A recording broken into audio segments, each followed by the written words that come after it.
Hey, this ain't a drill. Only time I plan is on the field. And when I'm on the field, no, I got mad skills. And you know we bout to eat this a fast meal. Y'all gotta pay for this heat like a gas bill. We keep on coming back, so yeah, they mad still. 716 make them pay with some bad bills. Red, white, and blue like Superman, so you know we eating at the Super Bowl. Kill the competition, set up the funeral. Josh Allen catching all the shots you go for. We callin' blitz. Ready to start, we ain't calling no quits. I'm the #1 draft pick. A lot of y'all talk, but I ain't hearing it. Only listen to Keyshon and talk about the Bills. Dominating on the field. All our players got them skills. Buffalo gon' make a kill when we talk about the Bills. Dominating on the field, and our players got them skills. Buffalo gon' make a kill.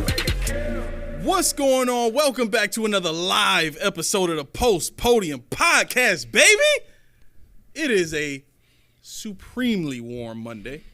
Hey, it's gonna get warmer on Thursday or Wednesday. It's unbelievable out here. I am your co-host Aramis. 40 keys. 40 keys in the house. Listen, today's gonna be a great episode. We're gonna talk about 3 predictions that I have anyway. You might not have any predictions. I got some. You got some? I got more than 3, I think. I got 3 specific predictions that I'm making that you should expect to see in training camp in 2024 this year. You better not right? steal mine. Huh? You better not steal mine. That's always the goal of everything I do know. is to steal from you, bro. So sit back, relax, grab some popcorn. All right. But we're going to start off the show the way we always do. We got stuff we heard, right? Got some stuff. Actually, real quick, I have a random thought.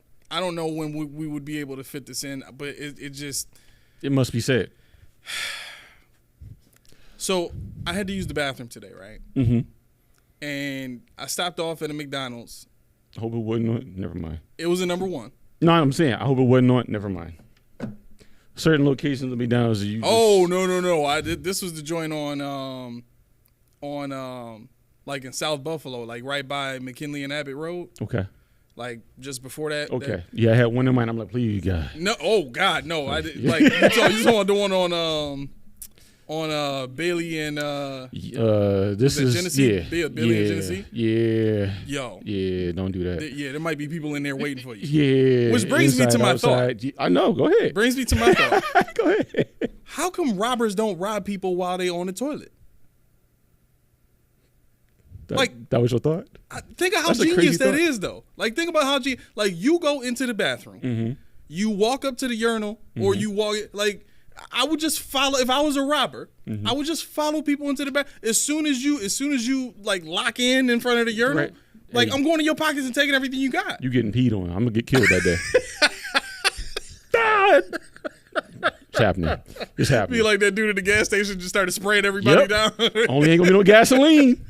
You better hope I have a cold brew I'm because it's just going to be saying, crazy. like to me, it makes perfect sense. I don't understand why more robbers don't do this because I got at least one hand that's tied up.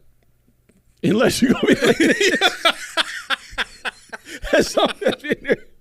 Yo, but also, you go in that bathroom, you see somebody with their pants and drawers down by their knees, it's going to traumatize you. Never mind that. Well, that's what I'm saying. You can't chase the robber out of the bathroom. But if their pants are on the floor, you got to go on the floor. Well, that's what I'm saying. Yeah. There's some cats that go all the way out. Like you at home. I'm like, yo, fam. You almost have to wait by the urinal. Yeah. Like, fam, tuck that in, please. Yeah. Yeah. You ain't reaching down past all that. Just No, to get in their pockets. no. That's a great point. That's See, great. yeah. So let's keep it to the urinal. I think for robbers out there, like if you're not doing this, you're missing the mark. There's so much money to be made there. I mean, you gave ideas out now, so I can't. Now I got to do pee in the sink, I guess. I don't know. I got to do Pee in something the else. sink? I got to do something unconventional. So Yo, you something got wrong to with this be right dude. there to watch Hey, your backside. yeah. Something wrong with this dude. Yo, I mean, it just makes sense. I walked up to the urinal and I'm just thinking like, what It if could happen somebody right came now. and robbed me right now? That's why my head's always on the swivel. Huh? That's why my head's on the swivel. Yeah. Hey, man, back up. What you doing? You got to clamp off and get up out of here, you know? No, you can't. When you like midstream, you can't I'm just clamp clamping up. off. Bro, you know how much that hurts? I'm clamping off. Yo, okay, Yeah. I'm a different animal. Woof, you gonna have prostate problems like a mug. Kegels. Yeah. Now we've lost half our fan base. Right. We got like one viewer right now. No. All right. Back to football. What do we got? Okay, before we go to football, I'd be remiss in Buffalo if I didn't mention the pink. The what? The pink. The pink? Yeah, the pink. Where are we going with the pink? Oh, you don't know about this? No. Oh, man, you ain't Buffalonian. Allentown, one of the most famous bars in Buffalo, burned down this morning.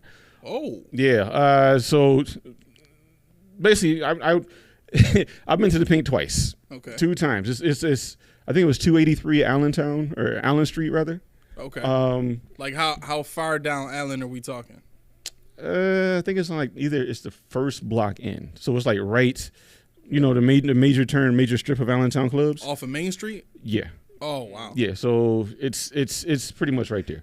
I mean, that's the worst looking block of the whole street. The rest of the street is they fixing it up like crazy over there. Yeah, it's one lane and it's craziness. But yeah, no, honestly, I went. I made a mistake of going to Allentown, going to the pink on a Halloween. Okay. Allentown, as you know, is eccentric. That's the eccentric district in itself. Mm-hmm. I go in this place on Halloween. I knew I was a fish out of water automatically. Because you were just dressed like a regular person. I won that. I went with a bunch of people, and I knew I was in over my head when I walked past the first club, and I looked in, and it was just a whole bunch of people in costumes dancing to trance music. I said I will not be going there. Somehow you ended up in there. No, that wasn't the pink. Then I went down the bar, and this is a group of maybe like 5 or so of my coworkers or whatever. We go in. I think Gordon was there too. No, he wasn't there that time. But we go in, and it's this dude in like this latex green bodysuit, right? He has a girlfriend with a pink one. Can't see their face. I grew up in Buffalo. He's walking around with a briefcase, and I'm thinking, what's in a briefcase? Like, yo. Like, he started arguing with my man. And me being me, I got hostile real quick. Because I'm like, what's in the briefcase? And it's not coming out when I'm sitting here. Because only one thing is that pew, pew. That's what's in the briefcase. Yep. So my man goes to the bathroom. He follows him in the bathroom. My man comes out. He's like, yo, you'd never believe it. I said, what? He said, he tried to sell me a bong. I said, that was in the briefcase? He had a bong in the briefcase. He was selling bongs in this thing. So I'm like, the best way to not get caught, officer. It was a dude in a green Can't see his suit. face. Wait, was it 3-piece or 2-piece? No, a full body suit. Did you see his face? I couldn't see his face. It was green.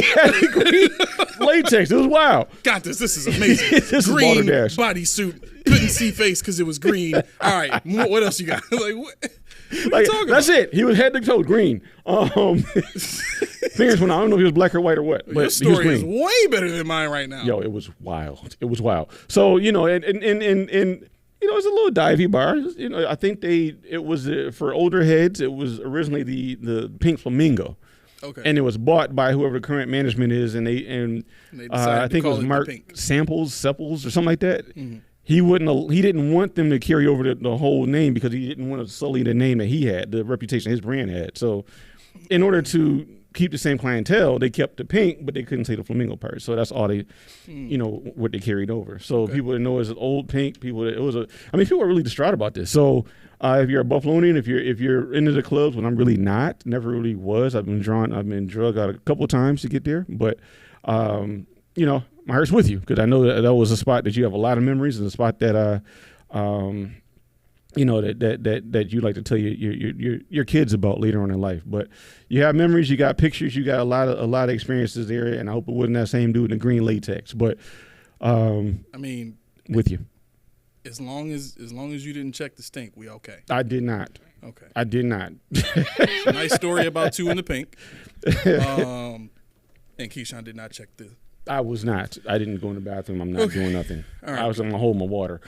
Good. That's a refreshing story. Well,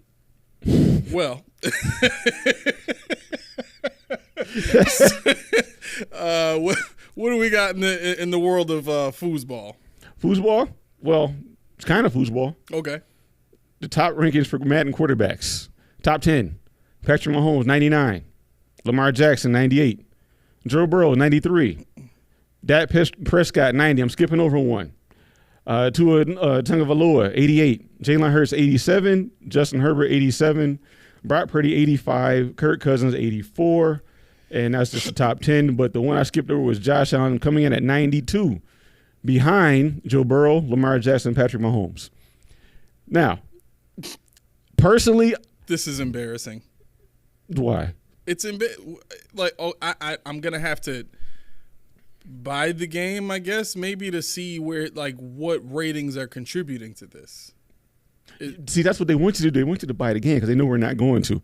Right. I just put on. I downloaded. What was it? 2023. Well, they got that membership now. EA has where you pay like $40 a year, and you can download and play any EA game, anything made by EA. What EA games are there? You got Madden. You got hockey. They got the Star Wars Jedi games and stuff like that. Like they got soccer. They got a bunch of stuff. I do. Well, see, I like soccer, but this thing, I'm not playing live. I don't think they even make live anymore. Doesn't EA make a NCAA? Yeah, they do. There you go. There you go. They do make NCAA. You know what I'm saying? That's right.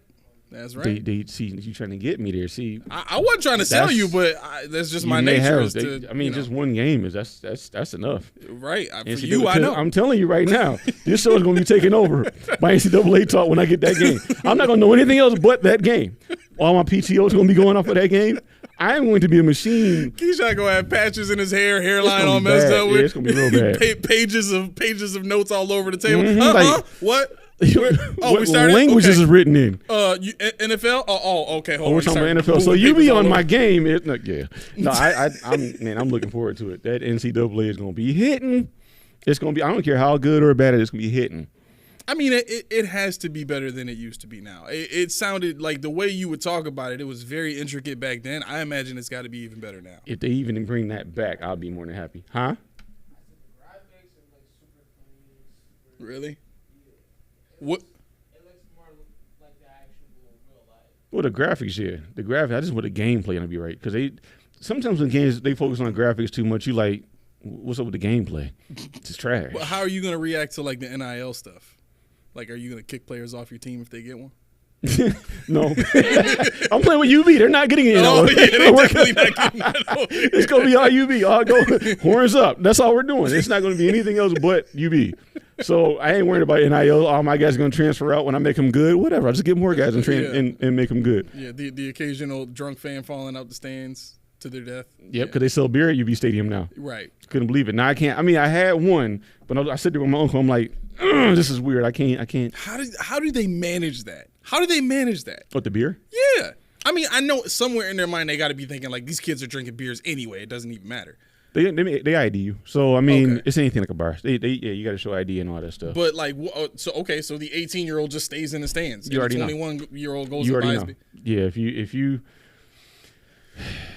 I mean, I don't know if you're doing that. And if you can afford the beer as a student, you were doing well in life. You were doing real well in life. True. Because I don't know. I wish Mel was here, but he can tell me. Our flex ran out. Well, their flex ran out pretty quick. They used mine. Yeah, Mel, you can comment if you heard that because you know it's true. But yeah, no, I mean, it goes very fast. So I don't know if they're saving their money for that or not. But they really, there's not a lot of people drinking beer in there anyway. So they act crazy or whatever the case may be. They kick him out pretty quick. There's cops all over the place. All right. Well, I mean, it's egregious to me that Josh Allen is A, behind Lamar Jackson, and B, also behind Joe Burrow, who he's significantly better than in I would say 3 of the 4 facets of quarterbacking. Well, I think that's the point. I would put Josh Allen as a 98. I think the only reason Lamar Jackson gets a 98 is because of his running ability, but there's no, like, with Josh Allen's ability to pass the ball and his awareness being definitely above Lamar Jackson's, in my mind, if I was rating these guys in Madden, that would have to be that way. Mm-hmm. You know what I'm saying? Like, Josh Allen has much more consistently torn defenses apart just with the pass than we've seen Lamar Jackson do. And last year was the best set of weapons that Lamar Jackson has ever had, and he still couldn't beat Josh Allen's passing numbers. You know what I'm saying? So I don't know. I don't get that. You having a tough time with it, huh? Yeah, I do. I struggle with that. Understood. It's the disrespect for me. It's the disrespect for you. Yeah. Hey, Yeah, don't disrespect my quarterback. I'm glad he disrespecting. But okay? So you're saying this as if you think that Josh Allen is going to take this chip with him all the way into the season. I don't think Josh Allen cares. Honestly, Right? I don't think he cares. But I think he cares if another team brings it up. On the field? Nah, like that'd be crazy. with the Miami Dolphins T-shirts, because that was taunting coming from another team. I think he cares about that stuff. You know what I'm saying? Like he'll take that into a game. I mean, I think they had a field day with it, but I don't think he should. He cares about it.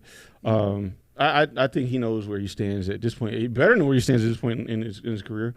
7 years in now, you better know his pecking order. And yeah, you're probably two or three best quarterback in the league. It could be anywhere in the top three. You can argue that he's better than Mahomes. You can argue he's better than whoever you want to put at number two. I think, to me, Lamar Jackson is not number two, but he's higher than. I mean, I guess he's higher than Joe Burrow to me. I want to see him with. I mean, I know you say he's got weapons, but I want to see him with a full fleet of weapons and with an O-line and Lamar Jackson. Yeah. And then, I mean, I'm not, like I said, I'm not trying to say that he's better than Josh at all, but I just want to see him not being handcuffed by the talent or lack thereof around him. Yeah.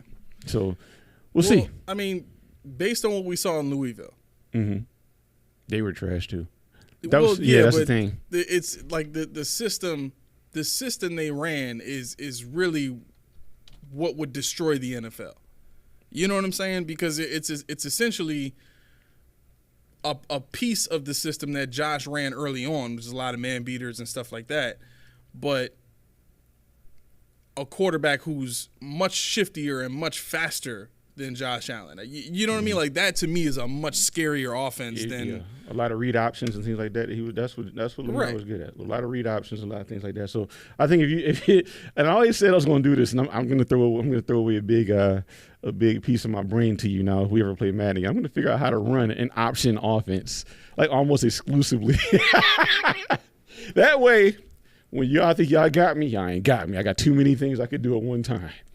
But I mean, it's fun, but I mean, I can already think of a couple of blitzes that might take care of that. You might. Like, here's the other thing too. Like you are way better at running the ball than you are passing the ball.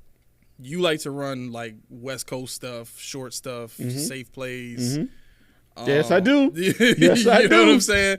So I mean, Keyshon coming with feast in my offense. Okay. I'm already beating you in my mind. June, can you? Junie, can you do me a favor? Can you center Keyshon's shot a little bit more? You want me to slide over like right here? No. I just mean like pan it. It would be pan it to the right, maybe. No, you don't have to move, Key. I'm good. Yeah, you just want to turn it the other way. Yeah, that way. That way he's more center. Shabuzi. A little bit more. Okay. Shabuzi. Yes. What is Shabuzi? It might mean something in their world, but to me, it's just the same. Oh, because the way you were saying no. I know. I'm like they must have changed the words or something. I don't know. like those is fighting words. I know. I'm like, yo, I ain't mean to offend you, or did I? Or did I? I forgot to ask you. How was your Father's Day, man? Man, you know what? Father's Day was I'm not really a celebratory Father's Day. I like to sit down and just chill, and I chilled out. I took Ken bike riding. I had 40 wings. 40 wings? Yeah. Now I can do my shameless plug again. My favorite wing spot. BBQ? No. No? It was John's. What is John's? Over on Niagara Falls Boulevard. Oh, really? It was, but I had some BBQ too. It's a wrap. BBQ beat him? Smash them to dust. Wow. BBQ smash them to dust. I'm telling you, have some BBQ wings. Do it. Go on Flint Road. I'm trying to think of when I can go up there. Probably Saturday might be tough. There's a so some of the Bills alumni, or not Bills alumni, like Buffalo alumni. Mm-hmm. I forget one of the Bills players. The names are supposed to be there, but my boy Jeremy runs a camp for kids, and both my youngins are going to be in that on a Saturday. It's gonna be at West Seneca High School. West Seneca High School, you venturing out. Well, they got a really nice track and a nice field out there too. Mm-hmm. You know what I'm saying? So, but yeah. Anyway, I'm saying that to say, like, I don't think I'll be able to go there this Saturday. They'll be there. Huh? They'll be there. I know, but I drive by that place so many times a day, and I just look at it. Maybe I need to go there for lunch. Maybe like that might be here's the other part of that too. Like, we need to walk in the door and be like, yo, let's do a sponsorship. Yeah. Well, good luck. That dude, yesterday, I don't know what he was saying, but because it's Asian Korean. dude? There's a Korean spot. So I walked in there, and I told him I ordered by phone, so he knew. And he looked in the box. He started yelling something in Korean. I'm like, what happened? So I'm staying there for like another 10 minutes. I'm like, they must have messed my order up. I don't care. Like, he's looking at me nervous, looking at them, looking at me nervous, yelling at them through the window. I'm like, yo, it's cool. We be all right. Ken and T in the car in the air conditioning. I'm chilling. It's Sunday. No big deal. Man, when I tell you, he handed my stuff to me, and it was funny because while I'm waiting for my wings, this guy and his wife, Korean lady, walks in. What do you recommend? I'm like, oh man. Because you don't want it, you don't know the culture. Right. Like, you don't want to say, yo, this is smashing, but then to them it's like, this is trash. Right. But man, she was like, I don't want sweet. I'm like, I haven't had all their sauces yet. But yesterday I tried a new one. I think it was garlic based. It was their secret sauce. Whoa. It's not hot. He must have had it, but he's like, no, I'm just. Did he say secret sauce? Right. No, it was excellent. It was excellent. Like I said, they come small, 8 pieces, medium is 18 pieces, and large is 24 pieces. You can get half a chicken, whole chicken. You can get boneless. So yeah, they have Korean. They got, what do you call it, K food, which is like Korean street food. So they got ramen. They got all that kind of stuff too. So okay, yeah. So I haven't gotten to the street food yet, but I'm telling you right now, them wings got me in a chokehold. I gave Ken one. He was like, I'm going there for lunch tomorrow. You got to. I'm just gonna do it. And I was just he said, boys, you better Uber Eats. He said, just for one wing. What size? No. You better one Uber wing. Eats. Yeah. What's good, Billy? I mean, it ain't like nothing. I'm joking. But yeah, so I had a great weekend, man. Yeah, I was going to ask you about. I wanted to talk about Saturday because I was cracking up when you said. Yo, I didn't even I cannot plan this day better than it happened. Okay. I woke up, I went out and I worked. I got home about 10:30 in the morning. Dang, what time you get up? I was out of the house by 5. Yeah, so I worked. I should have texted you again. Yo, they doing me dirty. They got you again? Thursday and Friday. Yo. Thursday was 4, and then Friday was 4:30. Man, yeah, you got to do something with that trend. I don't know what to do, man. Yeah, they jacking me up. I'm over here looking at my phone on a desperate mode, trying to figure out how late is it tonight. I had a cold brew at 3:00 just in case, because I know they're gonna extort me. I got my glasses in my bag. I gotta tell you about that today because I tried a new drink. Oh yes. Yeah. You gonna like it. You gonna like it. So it just so happened that Steve said, yo, you guys are my Asian brothers, eats Korean wings and watches Dragon Ball Z. Wow. Yeah, buddy. Yeah. So it just worked out this way that Caitlin had to go to an event to sell tea. By the way, shameless plug, Ree's Tea, if you haven't tried it yet. They got an Instagram page. Check their social media. Ree's Tea. I think it's REES. Reese. REE''S. Ree's Tea.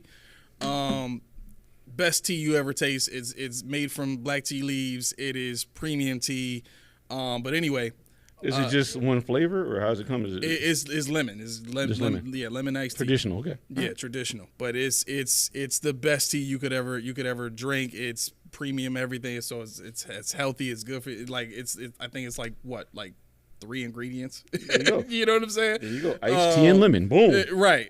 So anyway, Anyway, long story short, my wife had to go help with a soft launch of this drink at a basketball tournament, and she was gone from 8 in the morning till about 7 o'clock at night. Right.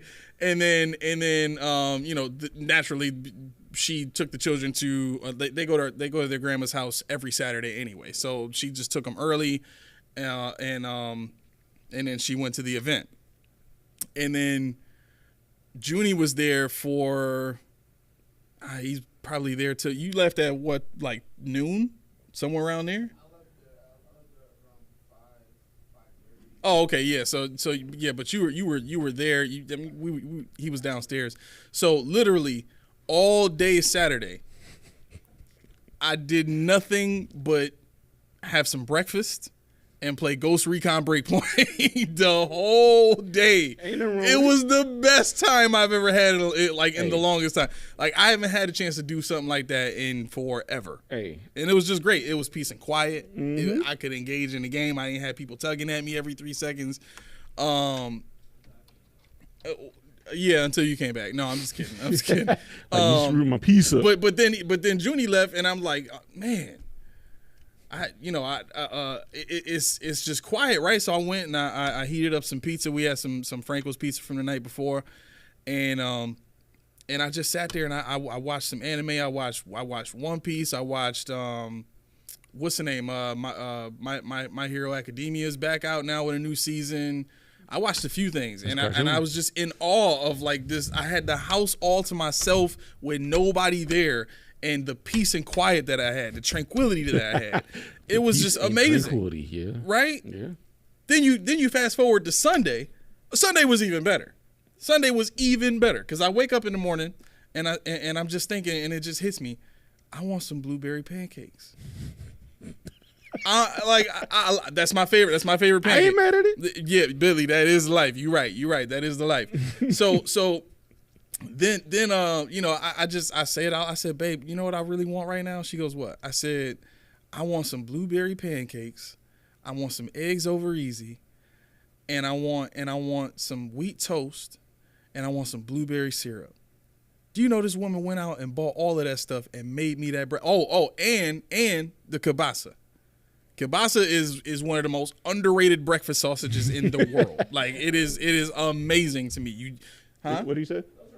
Yo, as a breakfast sausage, bro, it is highly underrated. I thought that was about your pause or AO. You cook it up until it's like, nice and charred around the edges and stuff like. Oh my god! You put it on the grill. Huh? Put it on the grill. I know. I haven't set it up yet. I just got the cover and the seasoning set Saturday. Mm-hmm. Saturday. So no, that was underrated. I remember T bought some for grilling one time, and I'm like, man, what you want me to do with this? I don't even like this. Man, I put it on the grill. I said, dang, I wish I would have bought more because this is tasty. It's like, see? I'm like, man, I hate when she says see because I'm like, okay, you won. It was good. Right. you got to take it at that point. You got to take it on the chin for that. Yeah. But, yeah, so after I had breakfast. We went to service, and then after service came home, played some basketball right in the backyard, played some more video games. And then we went to my pop's house, and we had some lamb chops out there. And you had some tea. And we had some of that Reed's tea. Listen, I'm telling you. Like, I'm thankful that I'm part of the family, you know what I'm saying? Because I get the tea for free. But, like, it's $4 a bottle right now, and it is the best tea you could ever taste in your life. I'm just telling you right now. Even better than Long Island iced tea. Yeah, well. Yeah, I'm about to say, hold on. That's a pause moment in itself. Wait a minute now. Let me think. Actually, yeah. Because the like what Long Island iced tea tastes like, the Reed's tea is better without the alcohol. So imagine just putting a little something in it. You know what I'm saying? Like, I promise you. That's lofty. It's better. It's lofty. Okay. I promise you, it's better. I got you. If I can buy a couple bottles or something like that this coming Saturday, I'm gonna bring you some. I promise. Right. I'm gonna bring you some. All right. That was my Father's Day. I had a really good time. It was really relaxing. For dessert, we made fun of my wife because she bought this premium strawberry ice cream that doesn't get hard. So I knew that was going to be an AO moment. Why is that an AO? The ice cream don't get hard? I knew that was going to be an AO moment. Anyway. For real. He over there cracking up. There's too much for him. There's too much for him to take. Anyway. Whoa, Roy says iced tea in general is nasty. Bruh, listen. Let me send you a bottle. Let me send you a bottle. Where's Roy from? Please. Where's Roy from? Yeah, where you from, Roy? I'm about to say, that down south tea, yeah, it's gross. I mean, most iced teas are either flavorless. Yeah, that's what it's down south is like literally fresh brewed tea and that's it. Yeah, like that. Oh my gosh, no, I can't do that. And I also, I used to frown on people in the office when I used to work in the office. They even had that little tea. I'm like, what that gonna do for you? Oh, it wakes me up. Tea? Oh, he's from Western New York. Okay. And he thinks tea is nasty. I mean, I'm not a tea fan myself, so I'll drink it, but I'm not really a tea fan. No, this tea is like I'll drink it. It's the opposite of that peak iced tea. You seen those peak iced teas, like the raspberry tea and like they got the green tea and all that. Like it's better than Lipton's. It's better than Brisk. It's better than all of those teas. You enjoy this tea? Huh? You enjoy this tea? Man, I'm telling you, I can't get enough of it. Anyway. After I've just gushed for like the last 20 minutes, let's talk some more football stuff, man. My Father's Day was great. Yours was great. Let's get to it though. Yeah, I was gonna say we took Ken to Niagara Falls to walk. Okay. That fell apart because after like I said, I got off real late Friday. I woke up Saturday. So you were going to, but you didn't? Or? No, I went. Oh. No, we went. I'm saying he fell apart. Oh. We walked because when you park at the aquarium, you can walk and then get to the trolley. He wasn't with the walking. We walked to the trolley, but we got on that trolley. When we got to wherever we went, he saw the water, wanted to get wet. I said, "Let's get wet." We let it spray us a little bit. I said, "Let's walk back." He was like, "I don't." We get on the trolley, go back. This man puts his head on the thing. He about to go to sleep. I'm like, "Yo, fam, what's good with you?" It's just so hot. I'm like, we only got a little walk. We had to get on the bus and go back. But I text my mom. I said, "Mom, go easy on him when he gets there. He's sauced. He's done." And we got there. She said, "This dude, I couldn't keep up." He ran around my backyard. Man, wake your little butt up. He faked you out. I think he got a second energy. Wait, did you carry him? Huh? Did you carry him? No, I ain't carry him. Wow. Okay. Yeah, all right. Surge. Stay strong. I will pick him up, but he got me. Yeah. So that was his swimming. Then he did that. Then he went to grandma's house. Okay. And he made it Saturday. I made it most of Saturday. Yesterday I fell asleep probably about 8 o'clock, which is good for me because I try not to have my cold brew on Sundays just to make sure I can go to sleep so I can do it all over again on Monday. Oh yeah. Speaking of that, I tried my first cold coffee today. What'd you get? I just got like a medium cold 3-3 with a shot of vanilla in it. How was it?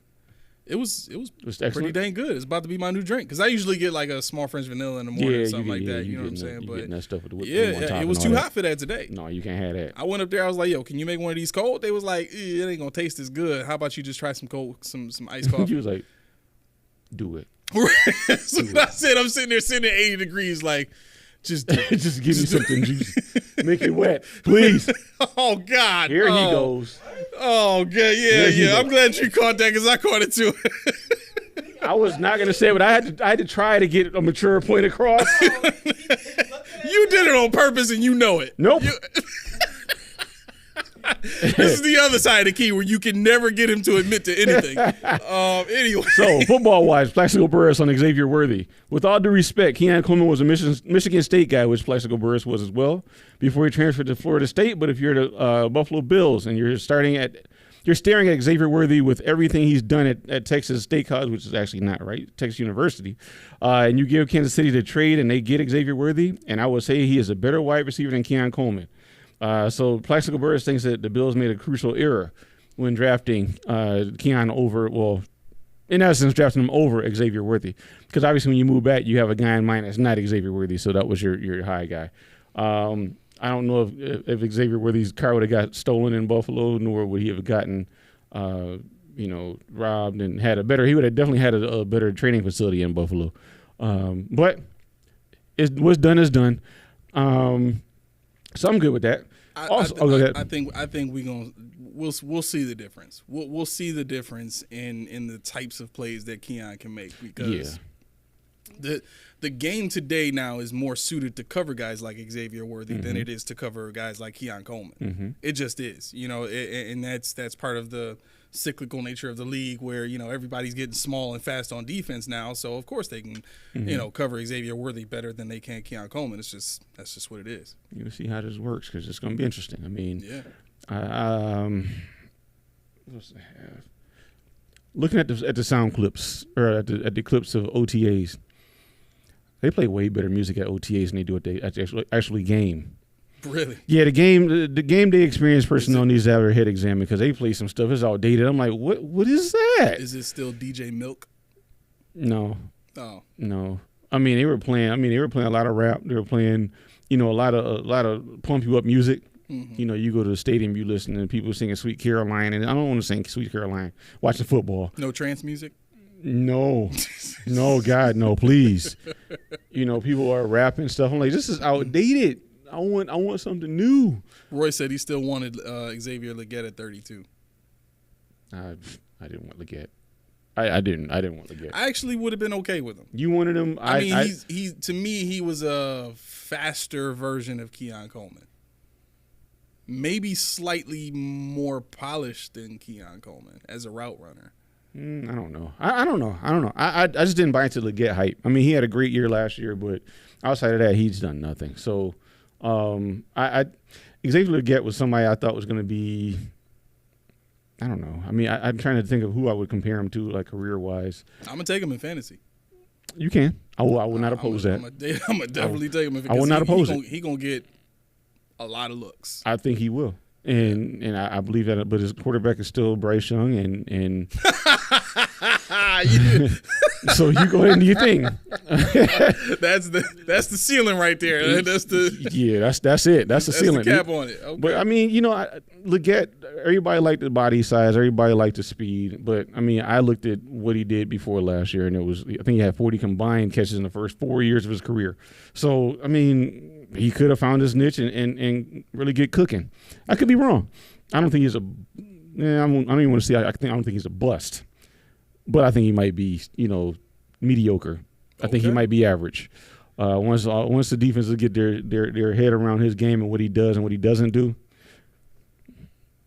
yeah, he would have been my wide receiver 2 if I drafted two wide receivers in this draft. I'd have taken probably the first 8 over him, and then gone with him in the back end. I probably would have even moved Troy Franklin above him in my number 2 wide receiver draft pick.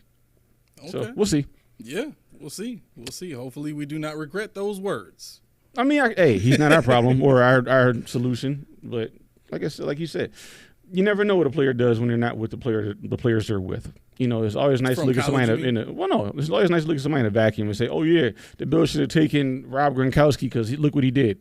Look who our quarterback was when we could have got him. Yeah. So do we know we would have had Dak Gronkowski, or would we be talking about, we should have taken Toro Troop because his back wasn't messed up? Seriously, think about it, though. Like, if the Bills drafted Gronk and they had E.J. Manuel throwing him the ball, he would just be Scott Chandler at that point. Pretty much. And pretty much. Yes, I got him to admit it. Ladies and gentlemen. Which is trash. No. I mean, I'll let you have it. No, he would be semi-productive with so much more potential ahead of him, but he's capped because of his quarterback. That's exactly what it is. Yeah, because you said Gronk playing with E.J. Manuel equals Scott Chandler. But Gronk was athletic. Scott Chandler was not. I mean, yeah. Gronk, you could see Gronk. What was Scott Chandler's 40 time? Like a 4.8? Let's look 4 days or so. What? Damn. Or 4 days. I don't know. Let's see. You really want to look this up? I want to know now. Let's see. Scott Chandler's 40 time. It probably wasn't even recorded. He didn't play that long ago. He probably didn't run 4.78. He ran a 4.78? Yeah. What was Gronk's 4.8? I think so. You got it. 4.68. Okay, so he went. What is it? A tenth of a second. Yeah, tenth of a second. That's big. I guess. How many times does Scott Chandler have to run the 40 to get to 4.78? Was it at his pro day? Because I know he ain't getting invited to the combine. Nobody gets to run at full speed all the time. I know. That's why I don't care about his 40 time. I think Gronkowski is a lot better. And had he played with E.J. Manuel. He is. I'm not going to take that away from him. No, I know. That's not where I'm going with it. But the 40 time, I mean, that's fine, but Grant was just athletic. The difference between him and Scott Chandler was not athletic. He topped out. He gave us more than we thought we were going to get out of the guy. But Grant, you could see where he was athletically, and knowing what I know about his family, yeah, he had it in him. I mean, my pop trained him. Did he? Yeah. Yeah, because I played with his brothers, play against his brothers in basketball. He trained all three of them. I know his dad was GNG as well. So. Oh, okay. Now his dad is I can't believe Gronkowski made it through life with his dad, because his dad is no nonsense. Wow. So you see Gronk, and you see his pops. You're like, how did you make it in the house? That probably explains why Gronk gave his game checks to his dad. And his dad was like, son, I need to get the belt. Bring that paycheck. And they're all freakishly big. Yeah. I mean, I played between the oldest and the second oldest, which is Gordy, which is Gordon Jr., and Dan, which is played for the Bills for a second. And when I tell you I was 6'6", but I was 160 pounds, these dudes were every bit of 6'6", 6'7", 240. Yeah. I mean, I was a pinball. I was ping pong. He used to train them at Salem Sports Park over there. That's where he had his business back then. That's what's up. PYP, I think is what, perfecting your performance. Yeah, just all I know is Yeah. Gordy was like his dad, but Rob was that. He had to be a rebel. He had to be. I don't think he played football in Buffalo, or in our area. He went somewhere else. But yeah. So no, I think that would be a vacuum kind of deal. Xavier Legette, Xavier Worthy too. Would Keon Coleman be better somewhere? Probably than he would be in Buffalo. But you never know. It just depends on what system you put him in. Depends on who's around him. Yeah. Did you see the Bills rookies do wings? You see that? I started to watch it, but I was cracking up. Ray Davis looked like his soul collapsed when he opened that top. He was like, no. The second, and don't get me wrong, I don't do any of these with my wings. I always take my wings straight up. Yeah, I don't do no extra blue cheese or God forbid ranch. Even I know that. Like you just don't do ranch. Yeah. But anyway, the second I saw Dwayne Carter sit down and say, "Oh, you got to go with the blue cheese, not the ranch," I'm like, bro, how you know?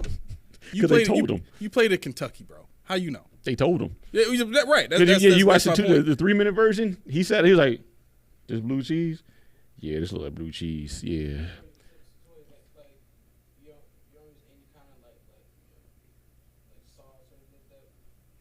I want the hot on my tongue. Whatever's on the wings is what I'm eating. I don't want anything toning down the heat. I can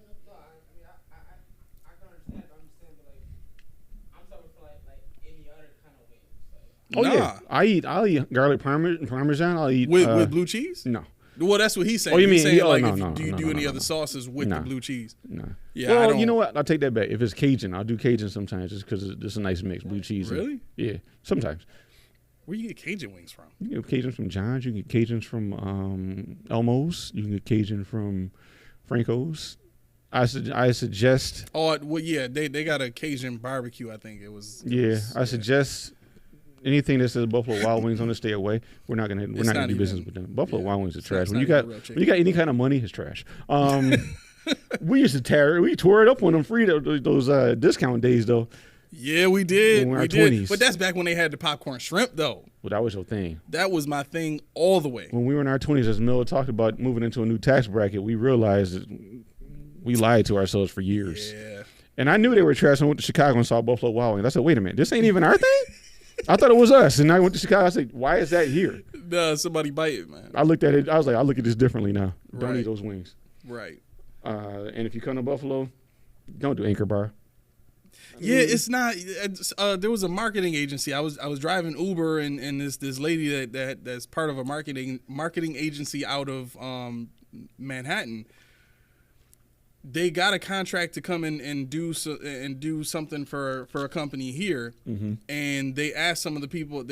She said she called a friend that lived here and asked them, like what is Buffalo, and the person said Buffalo Bills and Buffalo Wings. And I'm just like, I'm thinking to myself, like, I get that that's a cool tagline to kind of have attached to your city, but for someone who's lived here as long as we have, like, There's so much more than that. Right, that's what I'm saying. So like, don't, because now when they go to market this stuff, that's all they're right. Buffalo Bills and Buffalo Wings and like Hicktown, USA. You know what I'm saying? Like, yeah, and that's what they see, and that's what the players see when they look at where am I going when I get drafted, or when the agent says we got a call from Buffalo, they YouTube it. The hell is this? This is right. I don't want to go there. But then when you get here, that's why when they come here, oh, this ain't what I thought it was going to be like. Right. And that's what they all say. And some of them that hated it want to stay. Yep. Because they expect buffaloes to just be running around the streets everywhere. Right. Horse and buggies, no pavement. Right. No disrespect to the Amish. That makes some great sheds, but I mean, they should be known for more than chairs. Potato salad, tables, barns, all that stuff. Yeah, they're good in carpentry. Yeah. I got one of my dogs from an Amish family. Actually, I think both of them might have been an Amish family, but the one, they were a little more discreet with their Amishness because they didn't live like on a farmland or nothing. Well, like the one Amish family, we drove all the way to Ohio. Ooh. And it was like, this was like in the sticks of Ohio. Was right? It was actually a really pretty Teal? place. Was it like around Teal College in the area? No, it was around I think it was closer to the lake. Cognac probably. Yeah. Okay. It was closer to the lake, but it was a real nice waterfront area up around there or whatever. But like you noticed as soon as you started getting into Amish country, like you saw these big old wagons with horses and like the women and children, like they had like some women or there might be some children like just walking alongside the buggy and stuff like that. Like, well, you already know. Yeah. So anyway, I went to go get Sophie, my black toy poodle. And I kid you not, the little girl came out holding Sophie like just in one hand, like just hanging down. Like her arm was all the way down at her side, but she's holding the dog like this. Like, why you pulling my dog? Pull my dog down. You know what I'm saying? And it was crazy because they called us the day before saying that the dog was experiencing some medical problems. I wonder why. They were kind of iffy, right?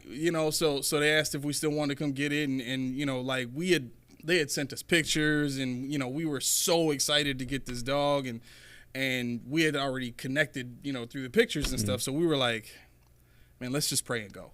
You know what I'm saying? Let's just go. You know what I'm saying? And we just gonna believe that it's gonna work out. So we get there, and the little girl is just like holding the dog like this, and it looks like the dog is like out of it, like on the brink of death. Right. Is that dog dead? That's not the right one. You know what I'm saying? And that really opened my eyes to that realm. You know what I'm saying? Like when they're breeding dogs, it's just a business for them. There's no connection. There's no like, you know what I'm saying? Like it's just like, here, money, take dog, see you later. It's how can you connect though? You really can't, because they're like, oh, I want this one. Well, yeah, you can't afford to. Right. I Yeah, get it, T but I couldn't do mean, it. like for a little girl to just be holding a dog like that, like that's it should, to some degree. Because my wife and I talked about being breeders at one point in time. It should still hit you somewhere in the feels every time you have a litter and they. I think you just get used to it. They just, like you said, they see greenbacks. Well, they see the greenbacks. Yeah, that's the main point. I think I was thinking about when we went to get the little guinea pigs. I'm like, we go in there and the girl opens up and they scatter. She snatches one out. You want to hold it? And T takes the one. It cuddles up in her arms. I don't remember which one it was. And she gave Ken one. That one didn't know how to hold it. The thing's trying to get out of there. Throw one back in there. So she snatched another one out. Gave it to Ken. It sat down in his arms and just chilled out.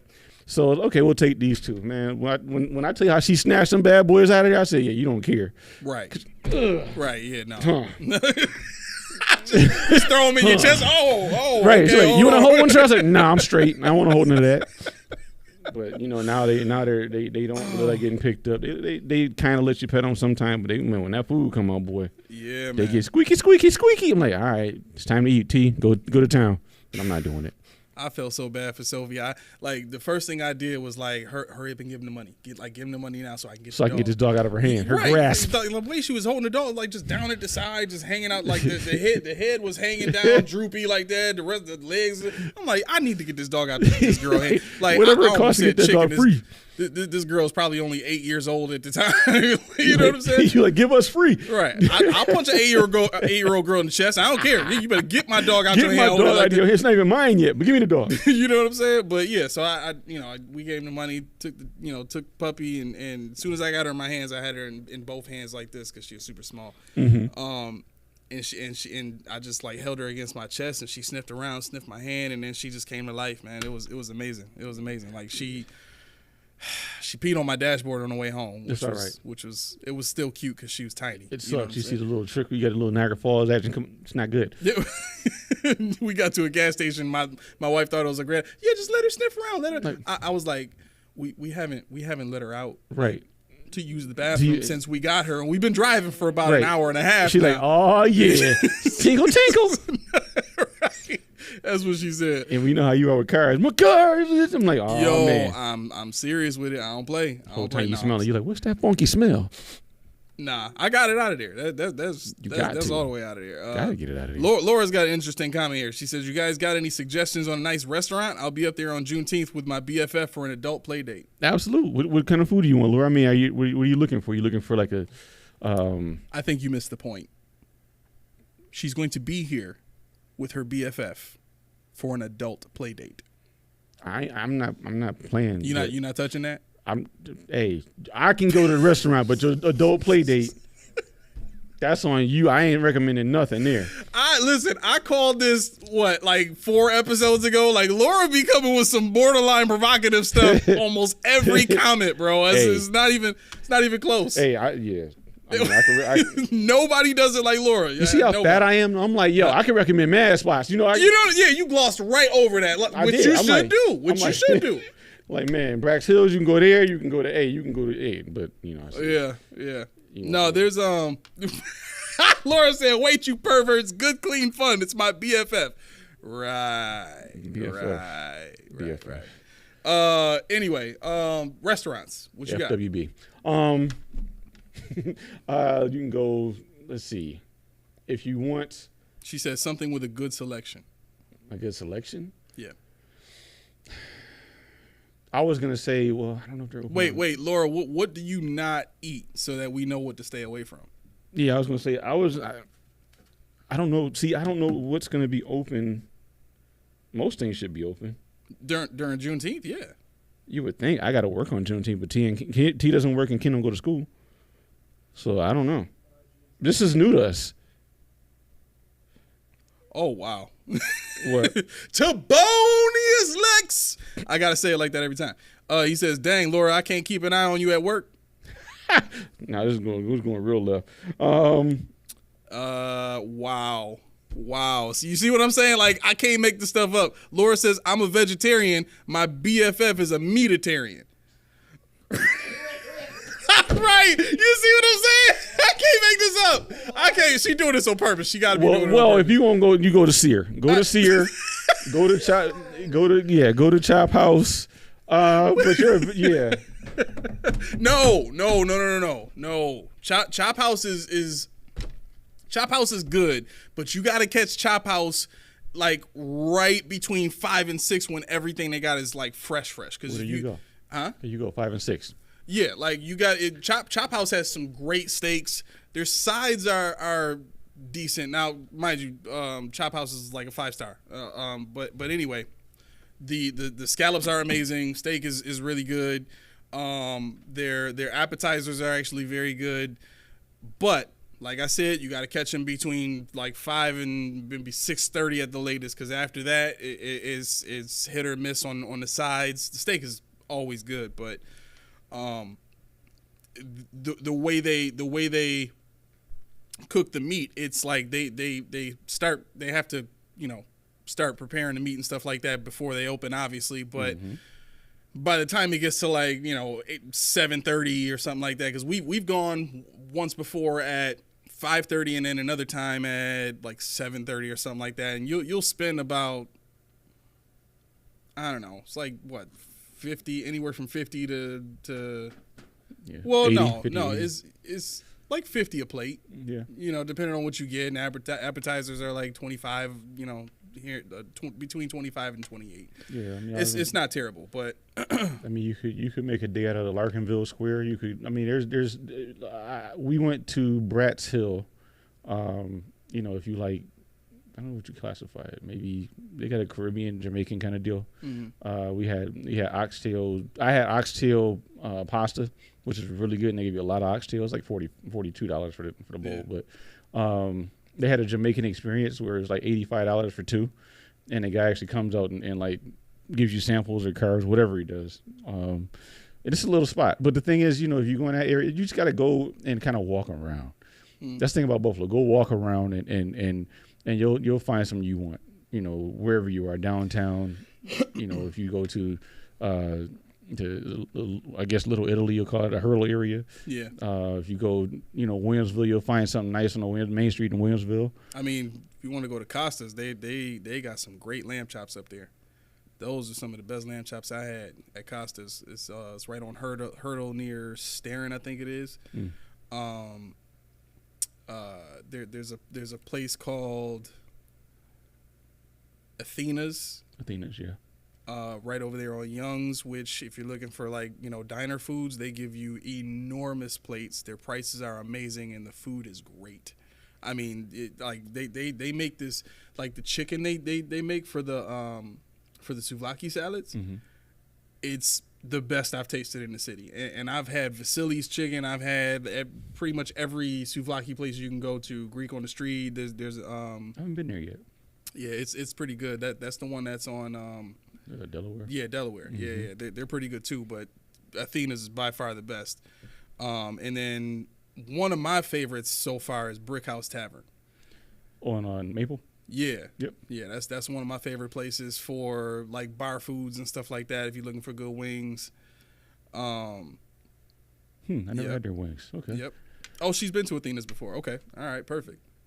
Yeah. It really depends on what you're trying, but you'll definitely get good stuff over it. Like I said, you know, Larkinville Square area, downtown, you hit Chippewa, you'll see the bars, all that stuff. Right. But if you want to diversify, you can go down Transit, you can go down Main Street in Williamsville, you can go any of those plazas. Anywhere you go. Yeah. Got all kind of stuff. Yeah, just don't go to a chain. Whatever you do, don't do a chain. Yeah. That's the worst thing you can do in Buffalo, especially when you first start. It's disrespectful. It really is. It really is. You got to go to a place. You got to ask, how many locations y'all got? 4? Nah, I can't do it. You got more than 3 locations. You got more than 3. Right. Nah, I can't do it. You're too successful, sir. I can't eat here. You didn't commercialize? The hell with you. Right. You sold your soul and your recipe, sir. Good day. You got more than one cook? Oh, no. Right. Oh my gosh. All right. What else do we have with 716? I did only have football stuff left, so don't kill me. That's cool. So I was thinking about what I've heard from training camps, and this is kind of interactive, if you will, because training camp or OTAs? Or OTAs. I'm sorry. Sorry, we had training camps. You missed it. Right, I did. So I was thinking, with the names I've heard and things I've heard, risers and fallers, who do we expect to fall off a cliff, and who do we expect to maintain their trajectory into training camp? I like that. Yeah, that's a good topic. Someone who is not obvious, I think, is Mac Hollins. I know you've mentioned him a few times. Yeah. Everything that I've been hearing is like, this dude is going to be like a fail-safe for Josh Allen. I really agree. I do. Obviously, everybody, I kind of became coined as the shoeless, sockless guy. But no, behind all that, I really do. After watching and looking at Mac Hollins and his career and what he can do, I'm really excited about him. So I did actually, like Mel said, don't you like him? I do. I was very excited after I did my research on Mac Hollins, and it changed. That was the one that changed my I guess, perception, just being unbiased and just looking at him. Because I didn't like to sign him like Mac Hollins. Well, he's 30 years old again. But then when I saw what he's capable of and what he can do with Keenan Coleman, yeah, let me get that. Yeah.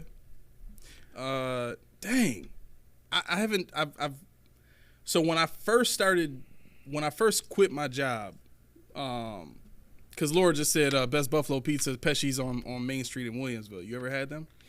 I've seen them. I never had them. So I've had the pleasure of visiting that place a couple of times to pick up. Right. And this is when I first quit my job, and I was only delivering food. I wasn't delivering people at the time. But he doesn't work at the morgue, folks. Huh? I say he's not a coroner. Doesn't work at the morgue. Just delivering people. I deliver alive people. Okay, alive people. Chris, what's going on, man?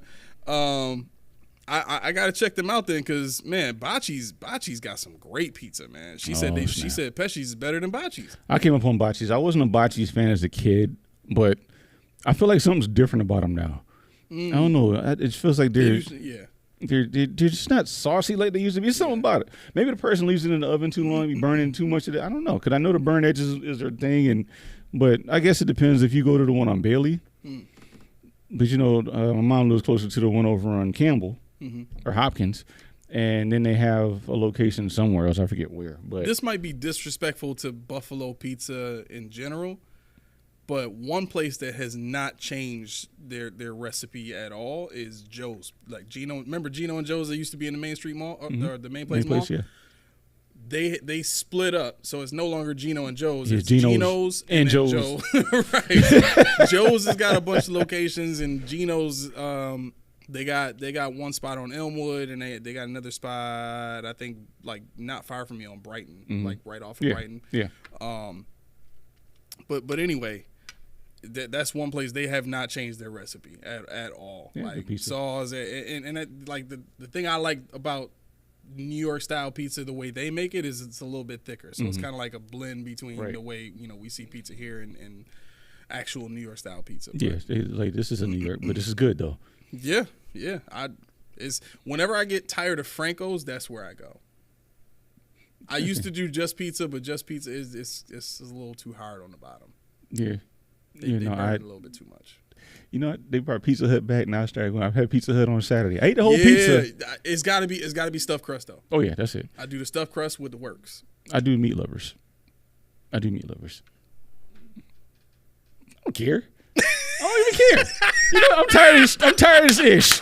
I don't care. I love the meat on my pizza. Oh yeah. Yo. Oh yeah. The look this time from the producer was so subtle. It was just like he was like. You know what? I knew the world was going to hell when we started talking about glizzies. What is a glizzy? Can't nobody tell me why they changed to a glizzy? Where that came from? It's just a glizzy. Gosh. And then when I saw the dude make a glizzy sandwich because you can't eat it. How was a glizzy? How was that bad? Lenova's is not good anymore. It's not what it used to be. The Nova's the one on Ferry? Huh? The one on Ferry? The one on Main Street.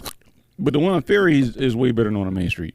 Huh? Well, it's always been that way, but they're not the same. They're not the same. I think a lot of stuff has changed. Yeah.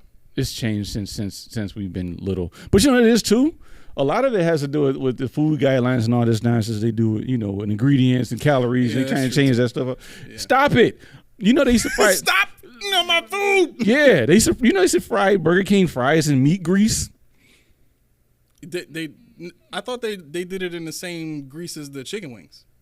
No, I'm talking about Burger King. I'm sorry, the chicken nuggets, I mean. Yeah, in the meat, it gives that flavor. But they had to stop because of the health and safety guidelines. So that's why the fries are different. They don't do it anymore. So that's why when they talk about things, I think it might not even be the fact. That's why you got to go to the mom and pop spots. Yeah. Because they adhere to less. Yeah. There's a really, really good sandwich spot on the corner of and yes, Steve, this is turning into a food episode. Sorry, Steve. Yeah, I'm sorry. It's the off season. What do you want? We had stuff. We actually had stuff, but this took a mind of its own. So, if you guys are looking for a really, really good sandwich spot, Joe's on the corner of Hurdle and Colvin. They got some really good sandwiches. There's actually another place a little bit further up Hurdle, like going towards Main Street. I think it's before the Costas, so it's somewhere between Colvin and Starin. On the left hand side, if you're going up towards Main Street, it's like right on the corner. But that's another good sandwich spot too. And I mean, like when I say like they do, the capicola with a bunch of different meats and stuff like that, and the sauces and stuff that they use. It's really good. Nothing. Okay. So, well, I said meats that they use. You like meat, like you're a meat lover. Like lover. That's different. That's different. It's different, but it's all the same because I like the meat lovers. Gotta have it. Even though the pieces, I eat the whole thing in one sitting. It's weird. He said no. The whole thing in one sitting. Ingest it no. all. Anyway. Yo. Anyway, all right, moving right along. I had a couple risers on my list. Chase Claypool obviously went from an afterthought, even from me on the show, to possibly bypassing some guys that are on the list. Mac Hollins, and I hope he gets past MVS. I hope. Who do you see as someone who lost stock in OTAs? Justin Shorter. Really? Oh yeah, for sure. You haven't heard anything about Justin Shorter, but McDermott himself praises Claypool. I mean, in ways that he's never praised people. Not that he's going to be his favorite player, but McDermott came out of character when he talked about Chase Claypool. Yeah, but and this is not me discrediting anything Sean says on this. But you would never do that.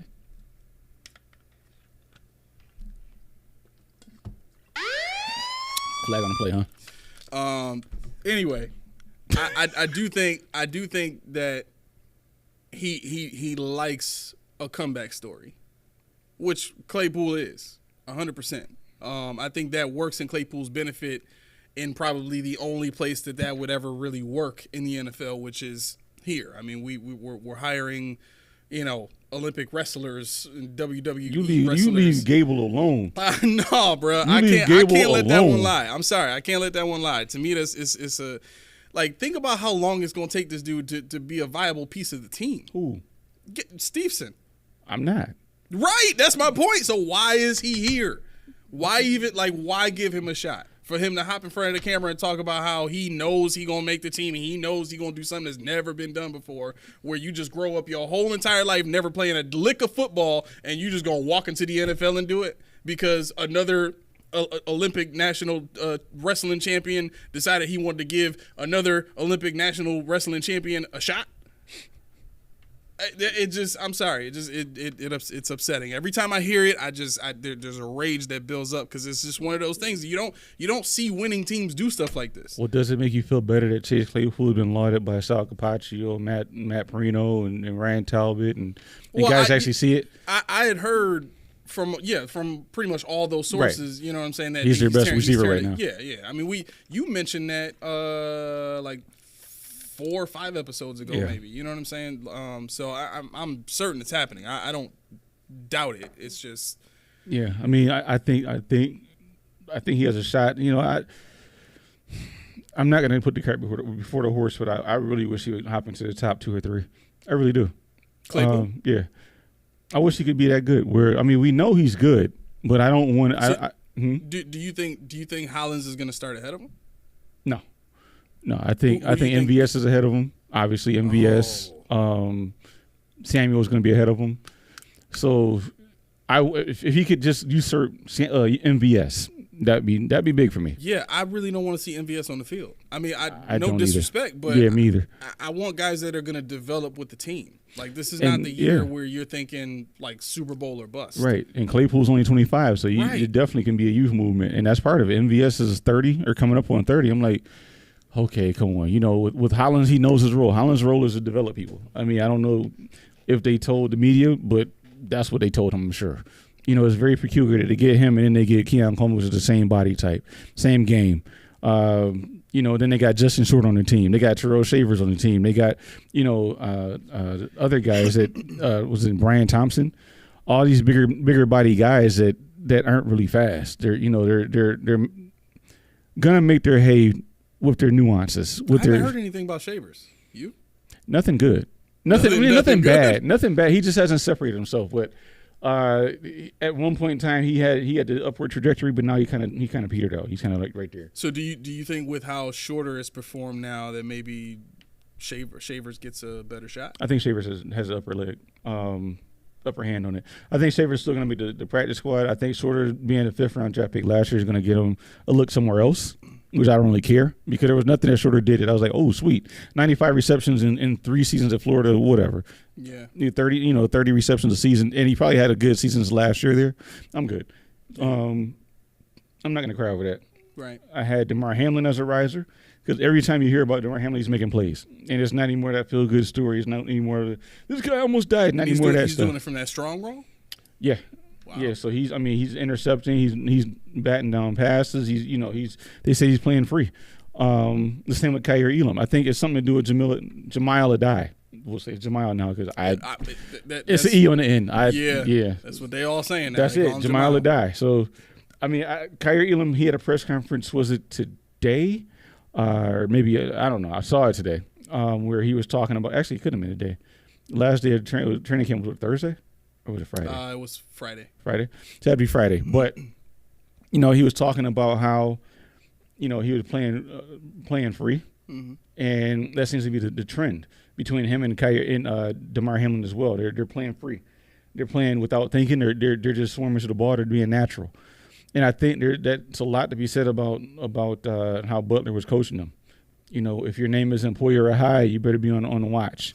You better. It was a lot of reminiscence to what we heard about E.J. Manuel's, his coaching and how you better not mess up. You got to think too much. You're worried about everything.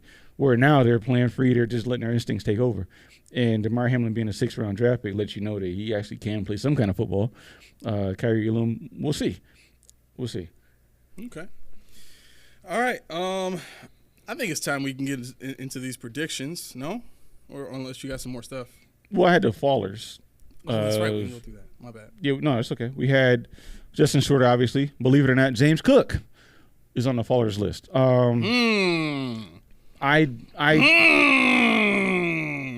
No, this is the kick. I don't.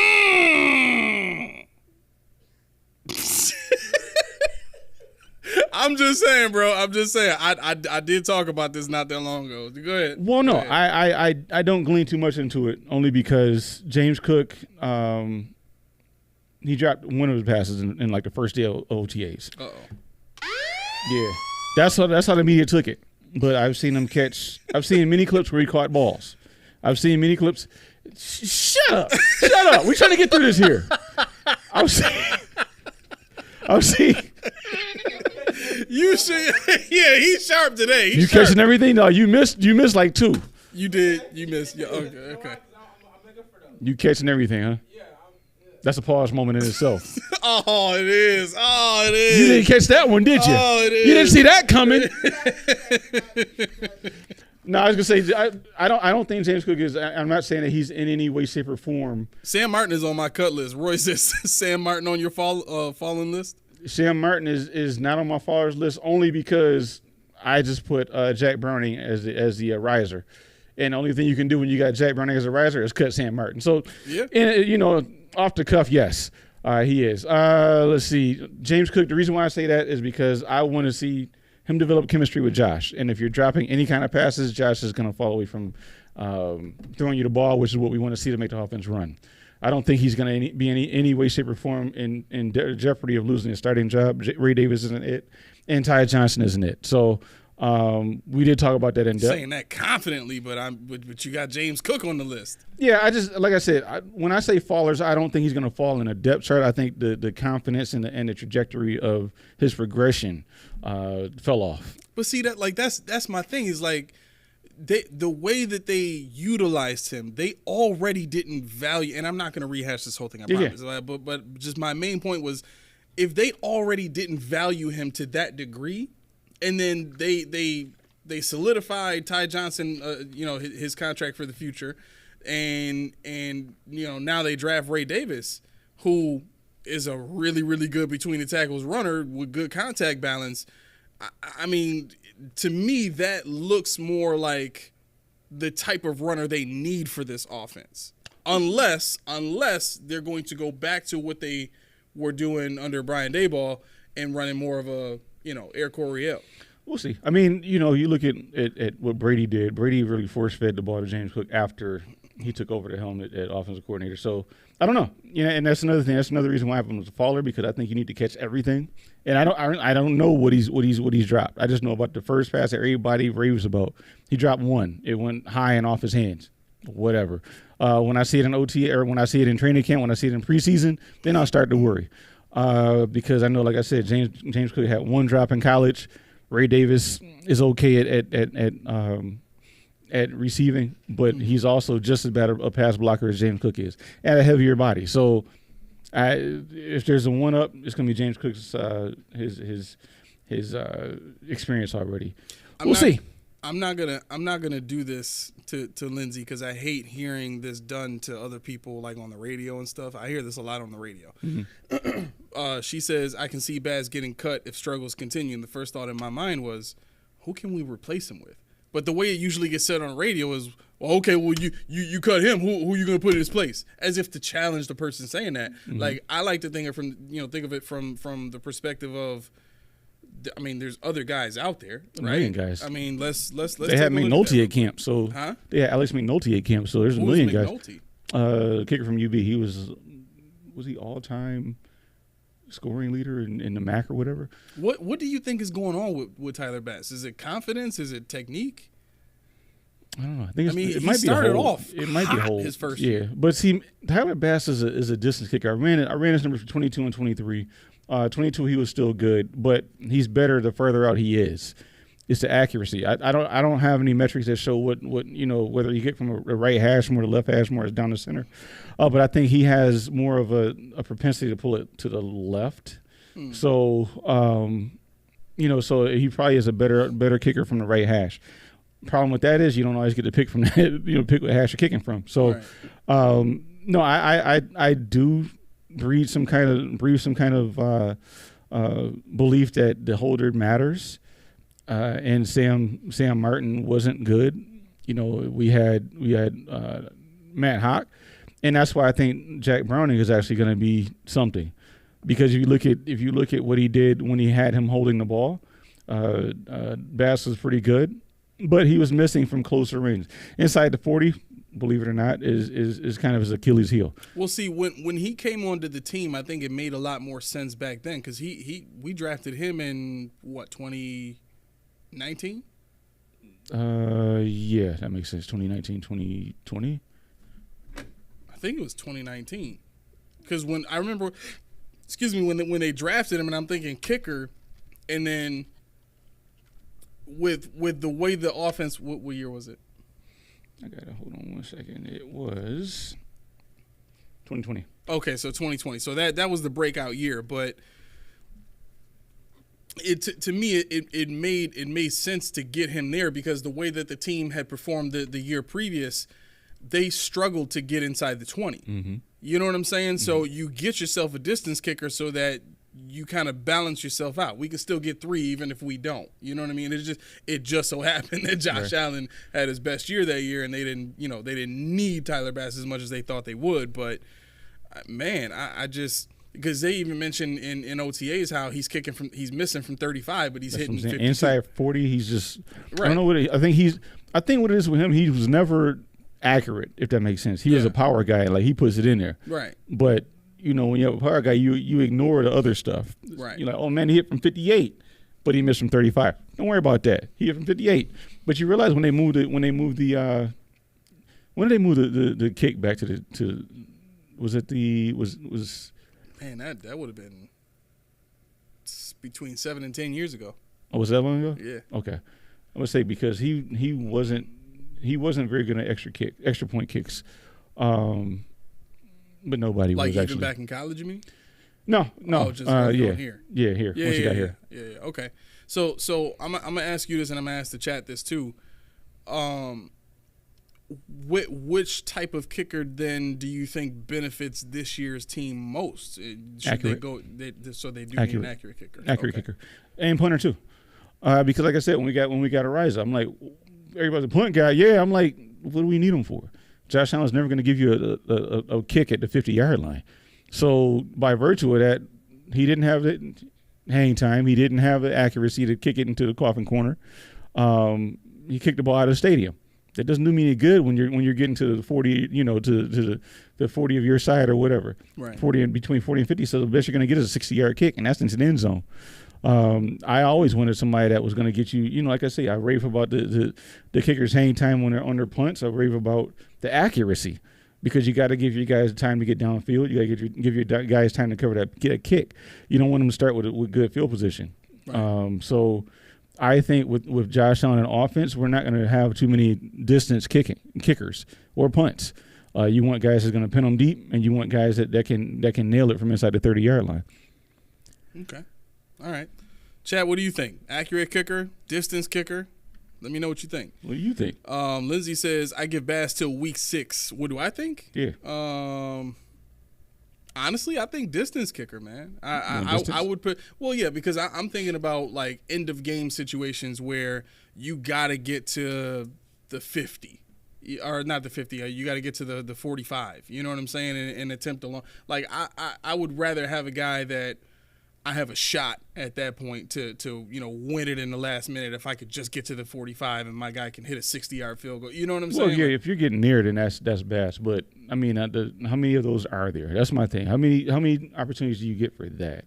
Well, it seems like they're always at 35 or so. You're kicking a 47-yard. No, you're absolutely right. You're absolutely right. The only reason I came up with that scenario is because in my mind, like the way my mind works, I'm trying to put myself in a position where I don't need to worry about field goals in the first place. Yeah. You know what I'm saying? I mean, I know that's partially unrealistic, to a degree, but I think, teams have more of a say whether or not they go for it on 4th down and stuff like that to avoid having to kick, field goals that they don't feel their kicker is good at getting.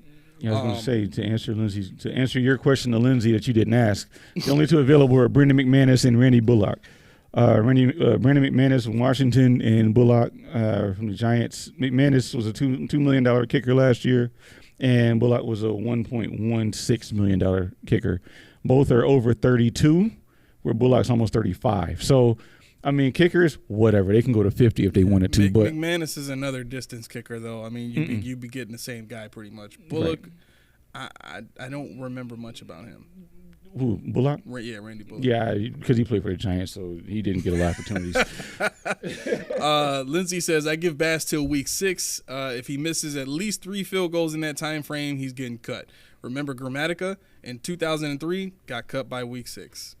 And Grammatica was a great kicker. That's because they lost their mind. Was that Tampa Bay, right? Yes. Yeah, they lost their mind on that. But, no, I 3 field goals, that's tough. That's tough. I mean, if it's like 3 key field goals, you know what I'm saying? Yeah. Like game changing. It would have to be game losing, 3 game losing field goals for me. To get cut? To cut them mid-season, week 6? See, because I'm thinking clutch situation, you're going up against the Chiefs this year, or you're going up against, Baltimore, and you're trying to get ahead because you've been keeping pace so far, and this field goal will put you up by 2 scores, and he misses that.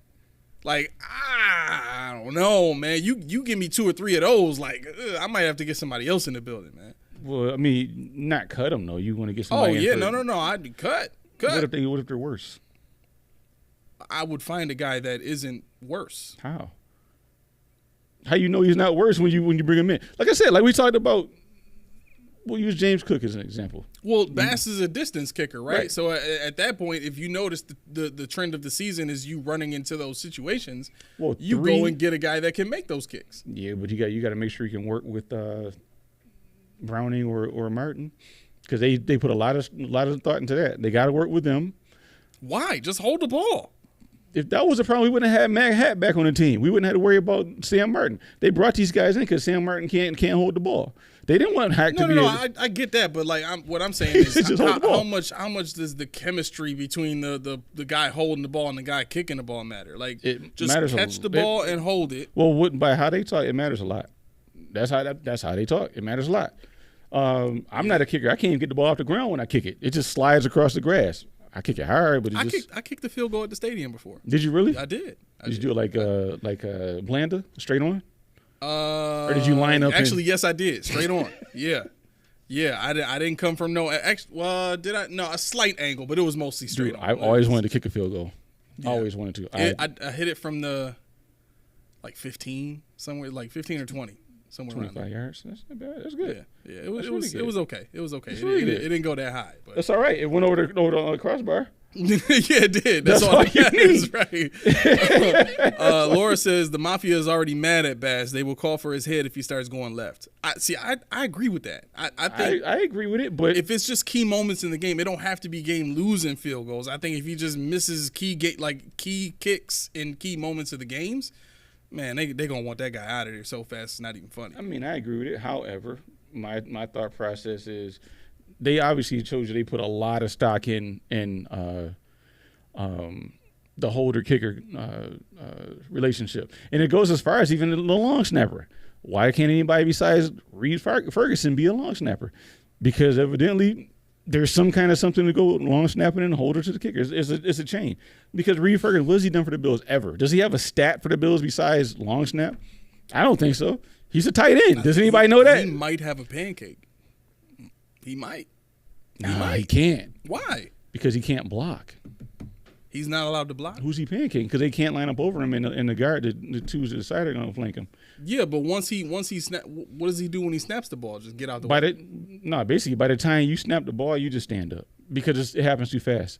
Yeah, it happens too fast. So he's not blocking anybody. He just kind of makes sure nobody can get up the middle. But yeah. Okay, that makes sense. Tabonius Lex. Every time. I will. If I miss it, I'm gonna say it twice the next episode. That's it. T-Bone says, I agree with Key. It's sad when Josh gets us in field goal range just for it to be our kicker's Achilles heel. Mm. Yeah. I mean, if it was, again, if it was at the 40 or something like that, then we can count on him. But other than that. Lindsay says, in Bass's defense, it's difficult to kick field goals in Buffalo. Just ask Justin Tucker. That's also a good point. That's also a very good point. I mean, it's just a tough one, man. When I think about what Bass has always been able to do, and when they changed his kickers, when they changed his holder. I'm sorry, it's tough. Yeah, it's tough for me to get my head around. Yeah, I mean. They shouldn't have the swirling, issues that they had in this current stadium and the new stadium. Right. That's part of the whole deal. Yeah. Yeah. That should definitely help, our kickers and increase our home field advantage. Mm-hmm. Which would, it'll be nice. It'll still be cold, but it'll be manageable for our passing game and for our kickers. So that's an improvement. Yeah. Have you driven past the new build yet? They're getting a lot of the framework up there. It looks nice. You excited? For as nice as metal can look. A metal structure. As a framework of a building. But yeah, I think they have like the whole side of it. I didn't get to see Pat because they got the dirt built up over there driving down Transit, but yeah. Yeah, I mean, so it's going up. It's going up. All right, where we at? I see you doing some work over here on some graphs and sheets and stuff. Don't worry about that. I get Don't worry about this work I'm doing. I get antsy with my right paper tables. Let's see. Label. What the heck? Okay, fallers. I got Tyler Bass, bail inspector, because every time he gets on the field and gets a chance, he gets hurt. I think he missed time in OTAs. Lyle Collins. Might get cut. They got a lot of good linebackers this year. He might get cut. They do. I got Lyle Collins as a faller because he's just got abused at tackle to the point where I think somebody surmised that they actually might use him at guard. Oh, maybe. God, thank you. But oh my God. They also have what's his name? Richard Garage doing the same thing, guard tackle. I don't know why they think he's a better fit at guard when he's tall and not that big. They said he played a lot of guard. I should have looked it up. He didn't play a lot of guard at Florida. I'm not sure. And Travis Clayton. I actually saw Travis Clayton on Friday night. He's tall. Oh yeah, he's tall. He's 6'7". He should be tall. He's tall, but he's underdeveloped from the waist up. Oh, and boy. See the reason why I mentioned that is because he's 301 pounds. Mm-hmm. Why? as they said, he can't hold a block. One, he's never played football before. Two, you got him out of position. Exactly. You're 6'7", 301. You should be playing defense. Right. I put him on edge and let him back a Rousseau. You know, let him do something like that. Put him in a weight training because he's going to be in the international gateway or whatever. Yeah, so yeah. he's not going to count against your 90. He should be here just based on the size alone. Put him where he's supposed to be and figure it out in training camp. Actually, that should have been part of your thing, but I got other stuff too. That should have been part of your show title. I'm sorry about that. It's definitely not. It's definitely not. It should have been. Yeah. Because you said you wanted what I think is going to come out of training camp, and I'm hoping that him playing defense comes out of training camp. That wasn't one of my 6 or whatever I have, so we're good. I put it in the title of the episode. Prediction number 3, I think, is going to drop your jaw, my man. Uh-oh. I think you are going to be shocked. Uh-oh. Yeah. Nothing. Okay. I don't even know what it is anymore. Yeah, I don't think it wasn't no AO moment. It could have been. No? Okay. Dropping draws could have been. I don't know. Whoa. Who talking about dropping draws, bro? Hey, yo. Daquan Hardy is a riser. They say he actually looks really good at nickel. Obviously, he's not going to top our number one guy in Tyron Johnson, but I think that allows Cam Lewis to move to safety. It's going to be tough to pay him any more than they paying him now. That's going to be tough. It's going to be tough. Unless you move him outside, it's going to be tough to pay a nickel corner that kind of money. That boy, he earning that. That's our best corner. Okay. KJ Hamler also is a riser. I think if he can stay healthy, he has a shot, a slim shot, but a shot at making the team. All right. So, moving on. Go ahead, my man. How you want to preface it? I like this. What is this one? Oh no, this is just notes. Don't worry about that. That's just other stuff. That's not part of stuff. All right. Okay. All right. I got a lot of notes, folks. Yeah. So we've already gotten a few from you guys in the chat. If anybody has any more, please feel free to throw them out there. Lay them on us. I'll get to them live here.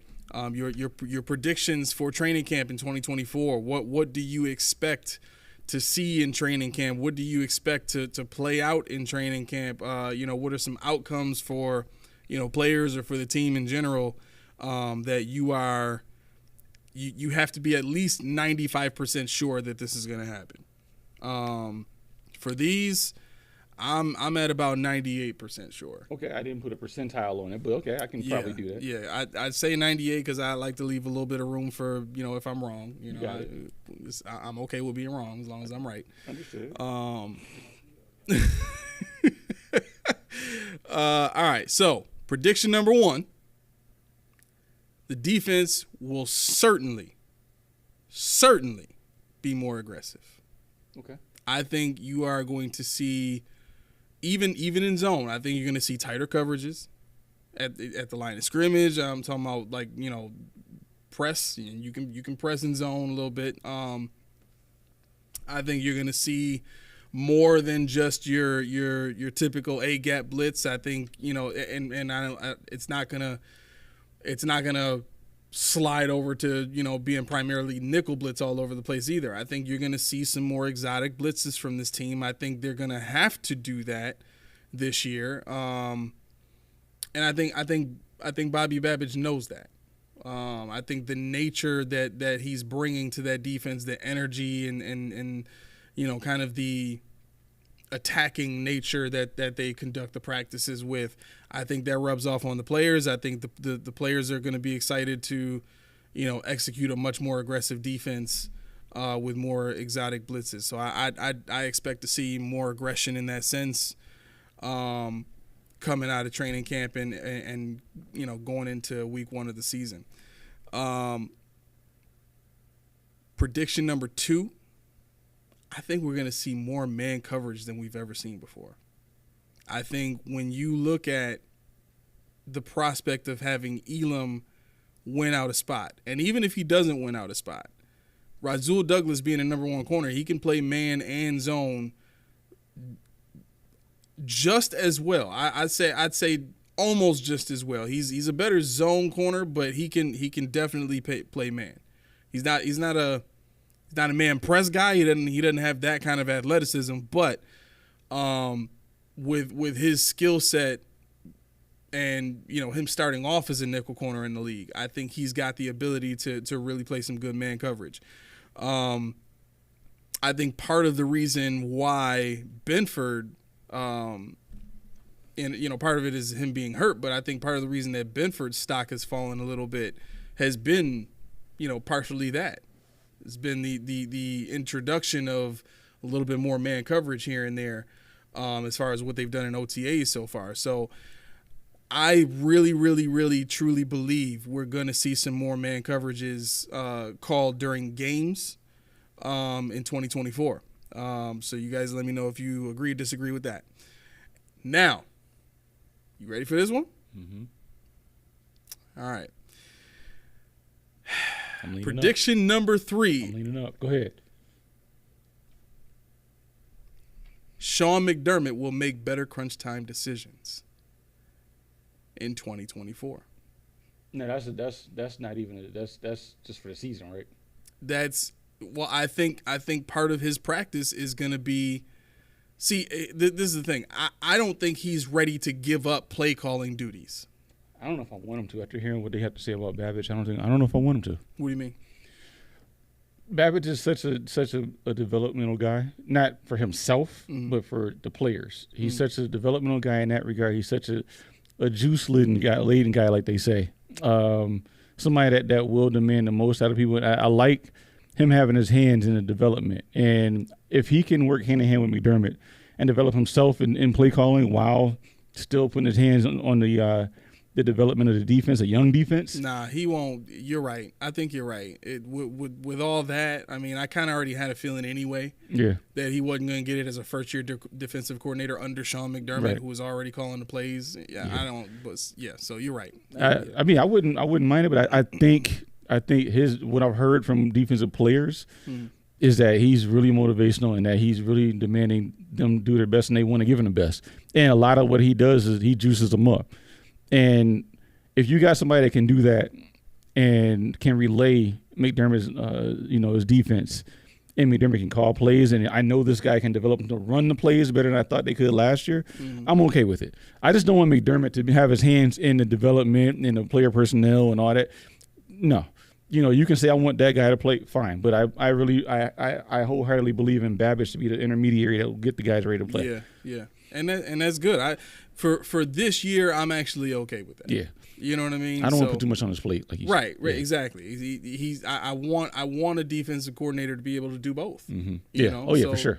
Let him develop. Mm-hmm. But yeah, I mean that absolutely means that Sean is going to be calling plays, and I think with him hiring the ref that he hired, that's going to give him some insights in training camp that he's not had his entire career as a head coach. Mm-hmm. The insights, it's one thing to have a few conversations here and there with a ref, right? But when you got one on the payroll that you can just call anytime he's going to be in practice, can you say, that's not going to work, right?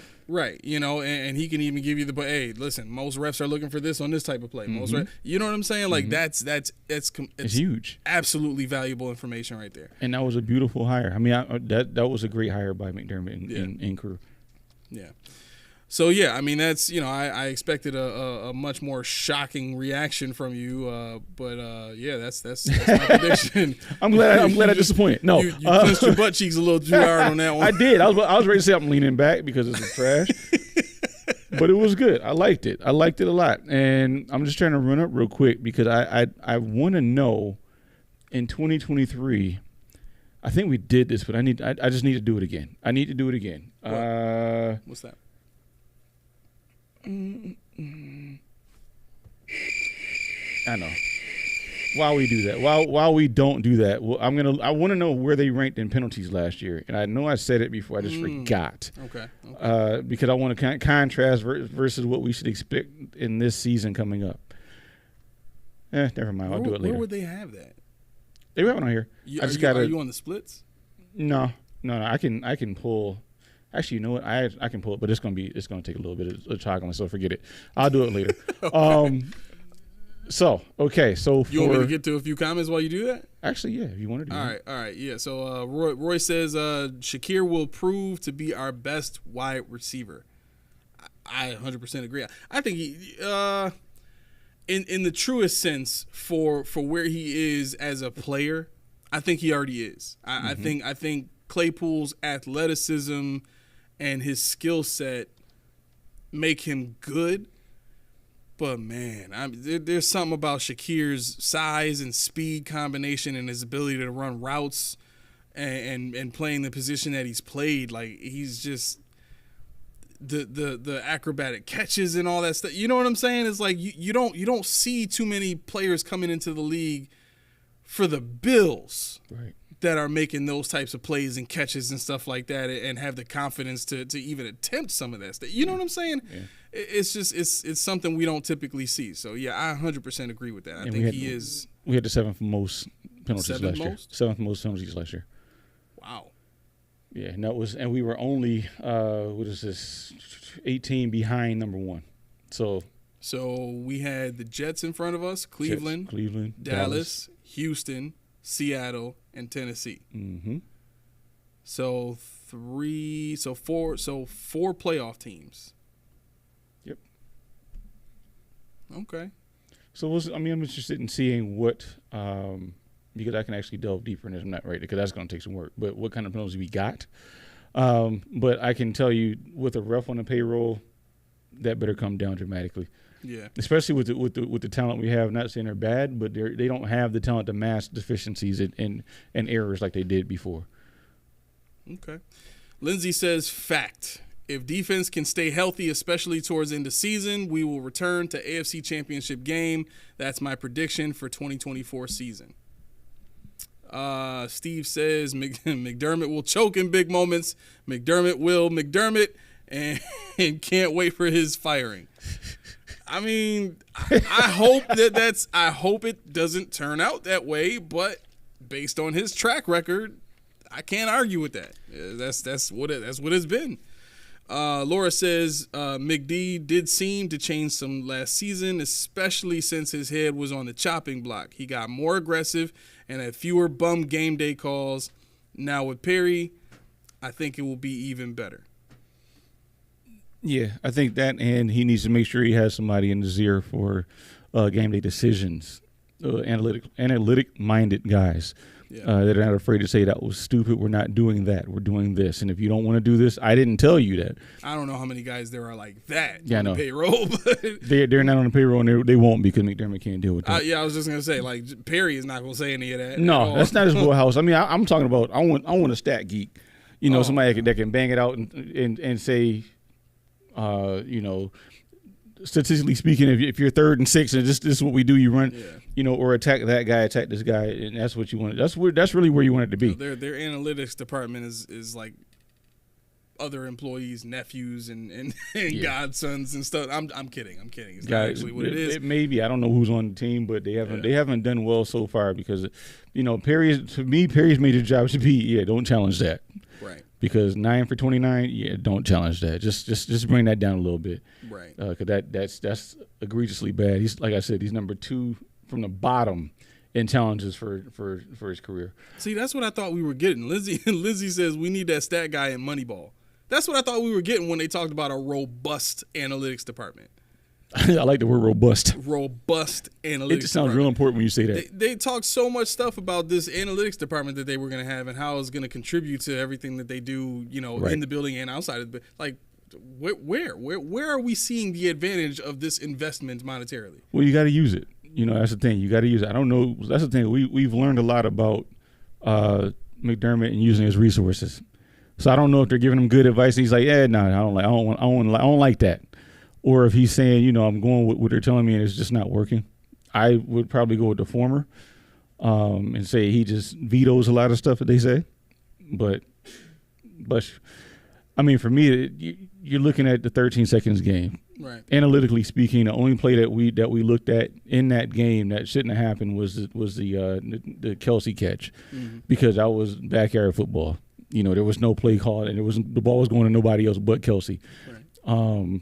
But I mean, even before that, analytically, like that's what I'm saying. The kick, the Tyreek Hill pass underneath. Yes.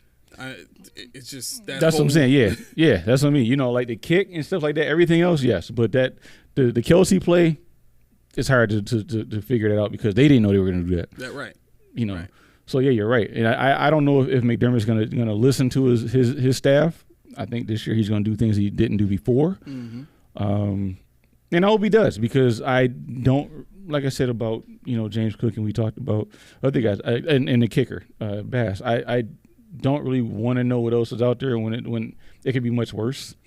It could be a lot better too. Yeah. But I just don't have the optimal faith in Terry Pagula to hire some good people. Right.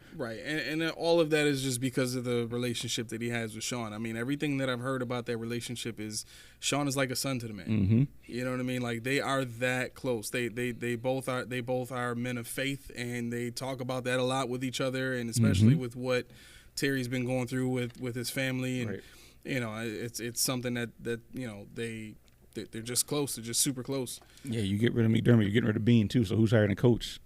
Well, I personally think that you can still get away with keeping Bean. I don't think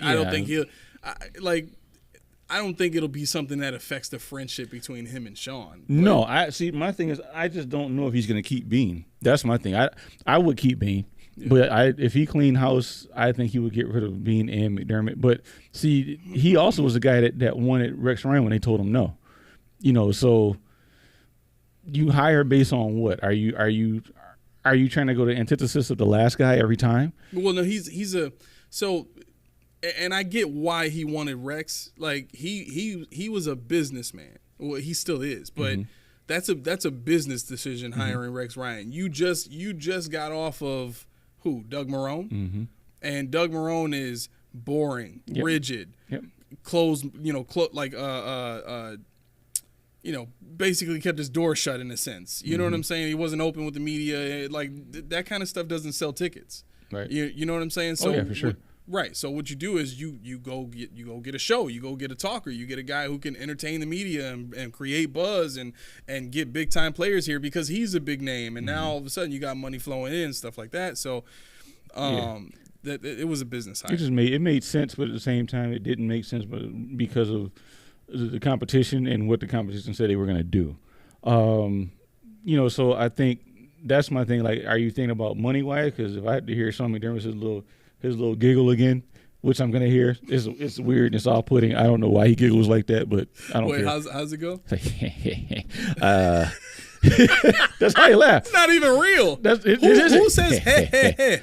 That's how. Hey, you watch his press conference. Like, right, the man giggles like he's straight out of a comic book or something like that. Like, it's literally written out. H-E-H-E-H. Right. You know what I'm saying? Like, who does that? Steve says, if you feel good about Shakir being our best wide receiver, you are that dude that wore fake Jordans and went to school thinking you were nice and no one would notice. Bum mentality. I did wear T-Moves. We talked about this already, Steve. T-Moves. No, they had T-Moves back then. We talked about this already, Steve. No, I mean, I'm sorry, but I think who's better? I mean, who's better? Keon Coleman? Maybe. But outside of that, we've seen everybody else. We've seen them all. Right. We've seen Claypool. We've seen MVS. We've seen Mac Hollins. We've seen Shorter and Shavers. We've seen all these guys. I think, and I don't want this to get misconstrued. I don't think we're saying in a vacuum that Shakir is the best receiver of all of them. I think what we're saying is here in Buffalo for this team, for what he's being asked to do and what he's capable of doing, he could be a much more valuable receiver to this team than pretty much everybody here.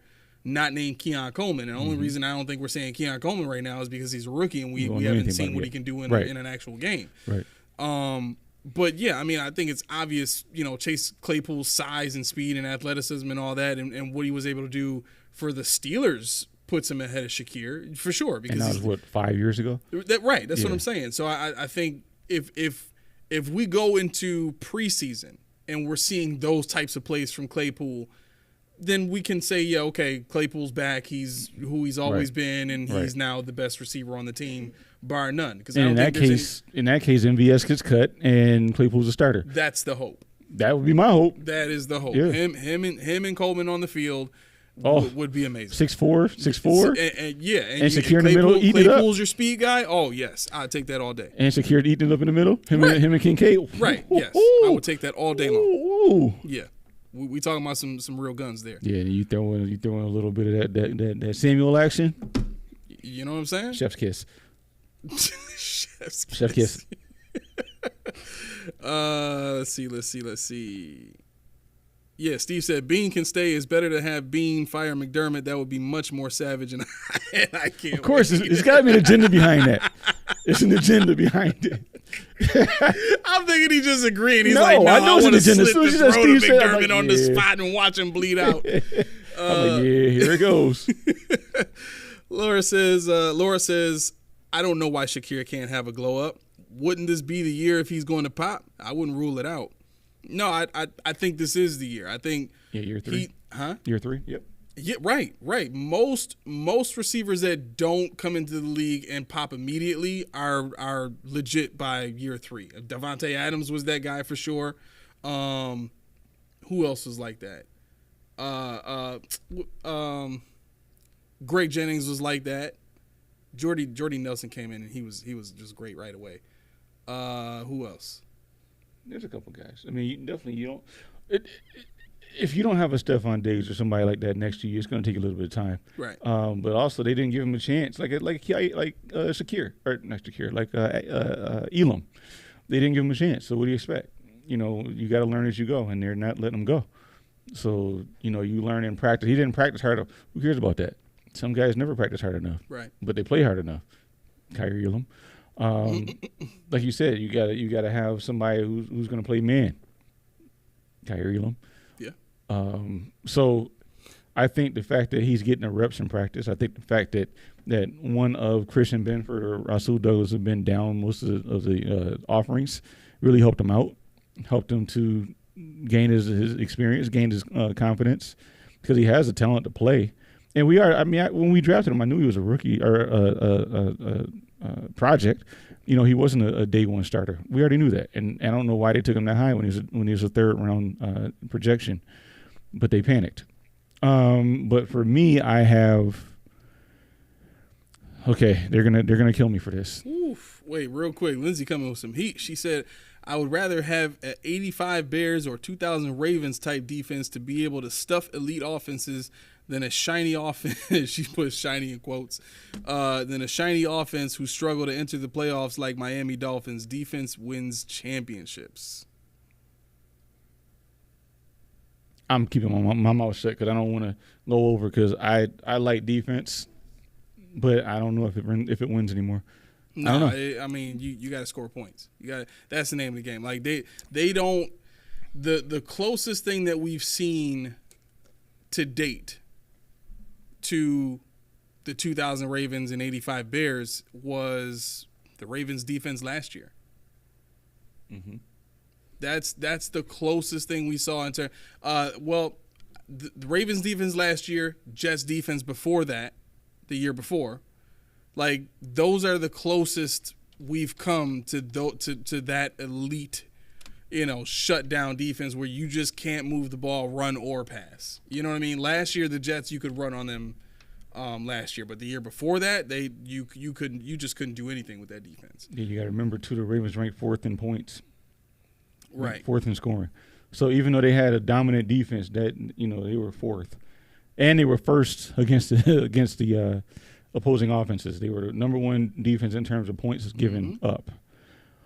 We see how that got. Whereas you go, if you try to extrapolate just go to the Chiefs. I think Chiefs were that's number what 2. I'm going to do. The Chiefs, yeah.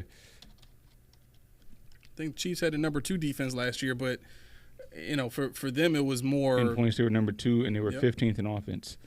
But when the rubber hits the road, the offense stepped up, and that's dangerous. When the offense is dormant, and I don't know that we have an offensive scheme that can lay dormant. Right. And allow us to still go 11-6. Josh can't lay dormant. No, he refuses. Even when he has a good game, if it's not fun for him, it's not fun for him. Evident by, like I said, the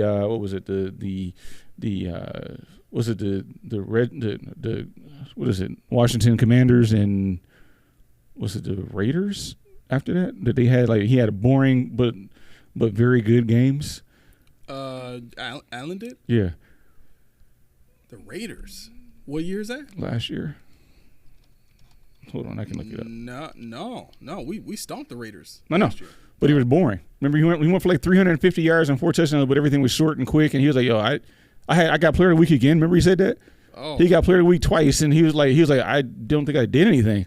I mean, wins like that are pretty boring. Not for me. We curb stomped them, but okay, it's so like 2020. Josh, close your ears. 2020, when we came out and spanked the Rams in LA, like that's even though like that ended up being an exciting game at the end, but the first half of that game was like, I can't get enough of this. We curb stomping these boys, and it looks great, it sounds great, it's amazing, but Yeah, I mean, I'm sitting here thinking about, like I said, that's not even dormant. But the numbers he put up for Josh Allen, there was no wild plays. He didn't run much, right. And he's like, "Yo, that was mad boring. I can't believe He's like, I don't feel like I did anything. I don't need you to feel like you did anything. I don't want you to. I want you to win. Right. That's all I care about. So I mean, like things like that is like, all right. It should feel like a breeze, Josh. You shouldn't feel like you earned a win. You should right. just feel just like go you with just it. to do a win. Right. Just go with it. Just have just it is what it is. Yeah. And it was the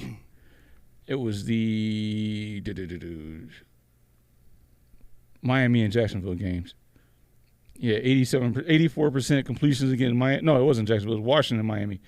84% in Miami and 83 in against Las Vegas, and 62 versus Washington. He was on a tear. That month he was on a tear. Obviously, he played well against Jacksonville with 40 attempts and 27 completion for 359, but we didn't win that game. But the games I'm pointing to are the ones where he just did absolutely just kind of just take what they gave him underneath and let the ball do what it did. Yeah. He hated it, which I don't care about. Bit of a debate going on in the chat here. Last thing that came out. Well, they're talking about comparing Diggs to. Yeah, it looks like they're comparing Diggs to Shakir. I don't know, Steve. I kind of disagree with this point. Steve said Stephon had first round skills. Shakir doesn't, so no, it won't happen unless his test scores and size have changed. When you hear national analysts talk about Shakir, he gets a lot of respect. I mean, correct me if I'm wrong. He gets a lot of respect for his skill set and what he can do on a football field. You combine that with him being 6 feet tall, but just about as tall as him and Diggs are almost identical in size and speed. But Shakir's faster. Not much. Not much. Not much. He's like a 4. He was like a 4.41, and Diggs was a 4.45. Oh yeah, so they're about the same speed. Yeah, I mean they're the same size almost. So yeah, Shakir and Diggs are they're 6 feet. Shakir seems a little thicker than Diggs though. Yeah. He might be a little heavy. Just might be the weight. Yeah. I mean, I think Shakir's like 200, 190, something like that. I think Dave's like 195 or something like that. So they're real close. It's just one of those deals where you look at them in the construction of their body. Right. But Shakir was killing it in college, though. I mean, that's the thing. He went to Boise. That doesn't help you any. Well, I think that's part of it. That's a big part of it. Is you go to Boise State, you're almost relegated to the high motor try hard. You know what I mean? All that rhetoric that comes with football players. But yeah, I mean, you listen to the national guys talk about this guy Shakir, man. It's undeniable. It's almost unanimous the way they talk about his skill set. 6 foot 190 he plays at. Yeah. Okay. So yeah. Yeah, I mean he's a volume guy. He's talking about 2021, his senior season at Boise, he went for 77 receptions, 1,100 yards and 7 touchdowns. Year before that, 46 for 634 and 6 touchdowns. 5 touchdowns his sophomore year. So I mean, the guy, he had it. He definitely had it. It's just where he went. So I would love to see what he can do as getting a bigger role. Yeah. Laura says, I can't wait for the day Steve says something nice about our team. I'll check back in a season or two. I don't know, Laura. You might be waiting for a while. Yeah, I think it's just legitimacy. Yeah, we've seen it before. Right. That's. I mean, you should have heard me at the beginning of this show, not this episode, but like when we first started doing this podcast. I mean, some of the decisions and some of the things that was happening, I was just inconsolable. I probably sounded worse than Steve, honestly. You I actually went back and listened to our Denver post game. I was like, yeah, I was pissed. Yeah, it was bad. I was pissed. It was really bad. Like that was the period of time where we were like testing out, like venting on the show. You know what I'm saying? And like one of us would be screaming at the top of our lungs at some point. Yeah, right. We just took turns. Right. So I think that's all it is. It's just a desire for legitimacy, you know, from a unanimous perspective where it's just undeniable. You know, I think even when the world was talking about how good the Bills were, it was, but something's missing. You just had that feeling inside of you. Right. You just had that feeling inside of you. Right. Like, looking at nice things, and sure enough, there it is all the time. Exactly. And I keep going back to 2020 because that's the year we broke out. But that's the year where they didn't need much more than what they had. They needed maybe one more playmaker on defense, one more playmaker on offense, and we talking about a Super Bowl the following year. We were in there. I mean, we started off like gangbusters, man. We started out, we were like, who was this Josh Allen? Who was this guy? Exactly. Like, oh yeah, he's official. You know, I think it was something about. It's funny because I liken it to Stephon Diggs being the reason why Josh Allen came out of his shell. But I also liken it to what did he have problems with back in the day? He had problems with noise in big pressure situations. Yep. 2020, there was no fans. There was nobody there. Going back to this one now. So it's like he got his confidence in and that's why, you know, when Diggs is gone, I don't think he's going to fall off too far. Yeah. Because he shows you when he gets confidence what he can do. Yeah. Now, if he figures out a way to lose his confidence, we're in trouble. Well, it's a good point because if you look at where he played in Wyoming and all the other places that he's played in California, not big crowds. No. You talking about playing in front of 73,000 people. Right. You know screaming people where you can't hear and you feel it in your chest. Yeah, that's different. You know, so he got the lay of the land of the stadium. It was almost like before we had fans. What was it? 8? Was it? We didn't play any fans that whole season until the playoffs, did we? I think the whole season we didn't have fans until we got to the playoffs. I could be wrong, but yes, no, that's correct. Yeah, so he was already there by then. You know, he played in front of 15,000 fans a couple of times. It was like, this isn't even loud enough for me to be worried about. I can hear everything. I can go through my motion, and he didn't change anything. You know, so now he's got his hands on the reins of the offense. So now when you put the fans there, it don't matter because we got a rapport. So I think that does lend to. You know, somebody like a Shakir or somebody else that just needs to get the foundation one time, maybe 2 times, and once they get confident, they got it. But real quick, my points of training camp or the season, you'll kill me for this. I expect Milano or Benford to get injured. I expect it. I was gonna say that, but that kind of seemed like low hanging fruit because one of them always gets hurt. They always do. But the reason why I really emphasize Benford is because I think Kyrie Elam is going to get his shot and not let it go. Yes. I think he's going to if it be Rasul Douglas because this is his contract year. If Kyrie Elam's put something on tape that they can't refuse for his fourth season, where he's still under contract, cheaper deal. Rasul Douglas is going to want, especially if he plays well, he's going to want whatever. They'll say, let's ride out with Benford and Elam. Let's do it. I hope. Milano, that hurts a little more, but I think we've learned now that we need to have a contingency plan when or if he gets hurt. We can't rely on A.J. Klein anymore. We can't rely on Dorian Williams because he's probably just not ready. Right. Ulafaccio, get ready. Even Balin Spector, he's not reliable because he keeps getting hurt. So I expect somebody to emerge in this training camp as a linebacker that will be a viable option if Milano does go down. I think it's Dorian Williams. I mean, from what I've been hearing about his performance in OTAs, he's gotten a lot of opportunities. But he's also capitalized. You know what I'm saying? So I think what we saw last year was a very aggressive rookie that wanted to make plays and had the athleticism to do it, but just hadn't gotten his legs up under him yet in the sense of being able to read the speed of the game. I can go with that. I mean, I can go with it. If they identify Dorian Williams, or they identify Ulafaccio, even the pipeline of Nick Moreau or Deion Jones now. Yeah. I mean, both of those guys in the system, that lets you know. I wouldn't say pipeline in regards to those dudes. They're old, but well, what I'm saying is if they get released, which they probably will, they can come back. Yeah. And that's what I'm saying when I say pipeline. They can come back. They know the system. Gotcha. Joe Andreessen, he's a pipeline guy. Well, how many linebackers do they usually keep? They keep. What did they have last year? Spector, Williams, Bernard, Milano. 5. So right now you're looking at Bernard, Milano. I think Spector's getting cut.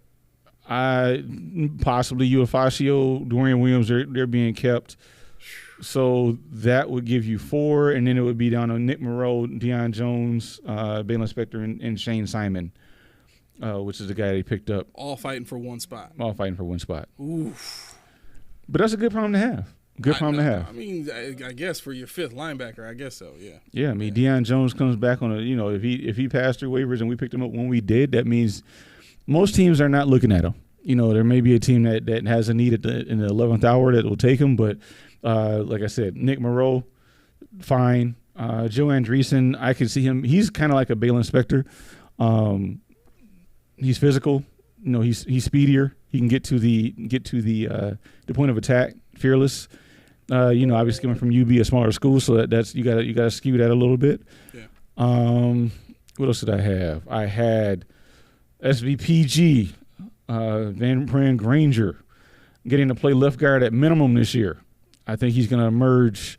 I'm hoping he emerges as center, but McGovern said he's really happy to be a center again. That's his natural position. He's always wanted to weasel his way back in the center, amongst fist bumps with Dawson Knox. So, I hope that is his now, because he wasn't very good at guard. And if you got him on a team for 4 plus per, you may as well put him somewhere where he's comfortable, somewhere he wants to play, somewhere he might be good.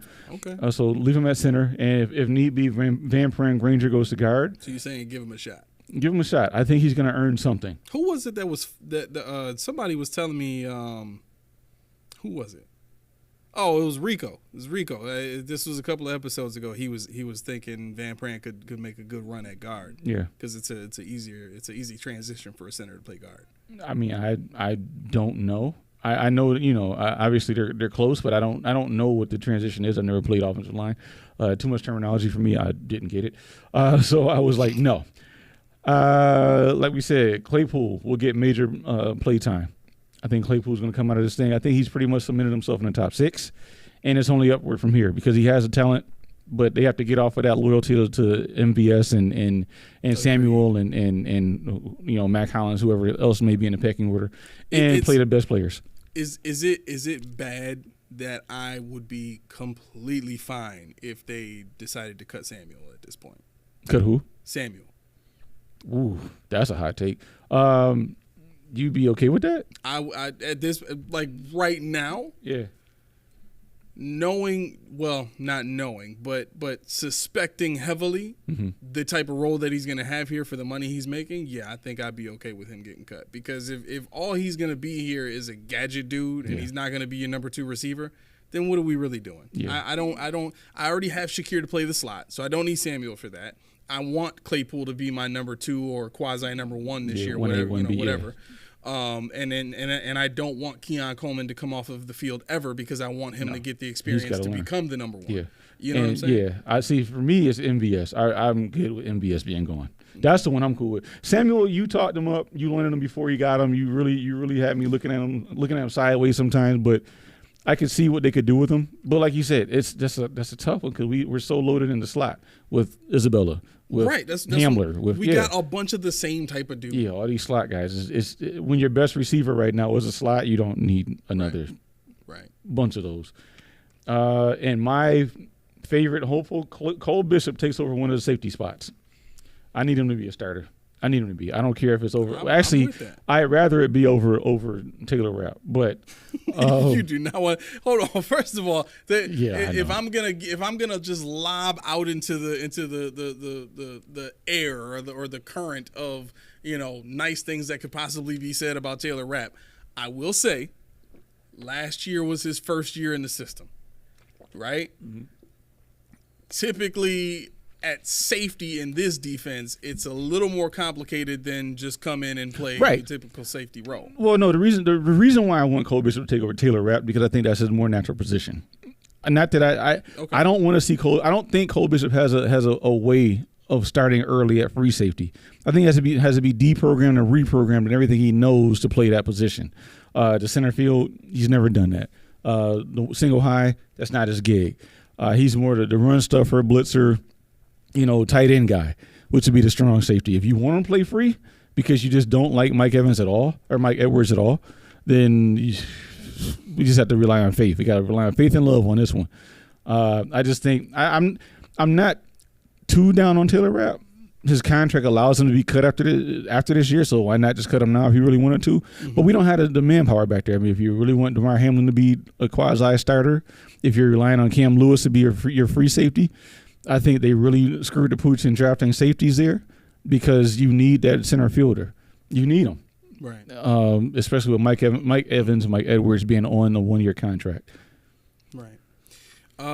Quick question on Curtis Samuel because Roy is blowing a gasket over here. He says, no way in hell Samuel gets cut. Way too much dead money involved. Uh-huh. When you get cut, is that exempt from the contract rules in terms of – because I've seen other players get cut from training camp, and I don't think it incurs a dead cap hit at that point. Is that? Well, usually they don't have guarantees, but yeah, it would incur a dead cap hit. It would. Okay. Yeah, I'm looking up real quick to see what it is exactly, but it's $10 million.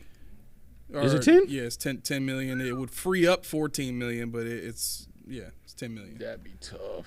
Yeah. I mean, I'm interested. This is another one of those. Yeah. After the 25 season.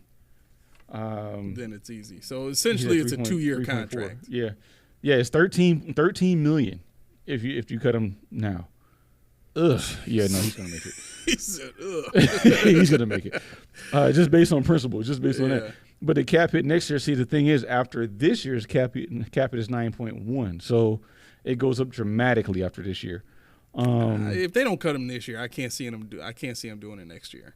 I think they would let it play out until 2026. And I think they just made their bed. They have to lie in it. Yep, they do.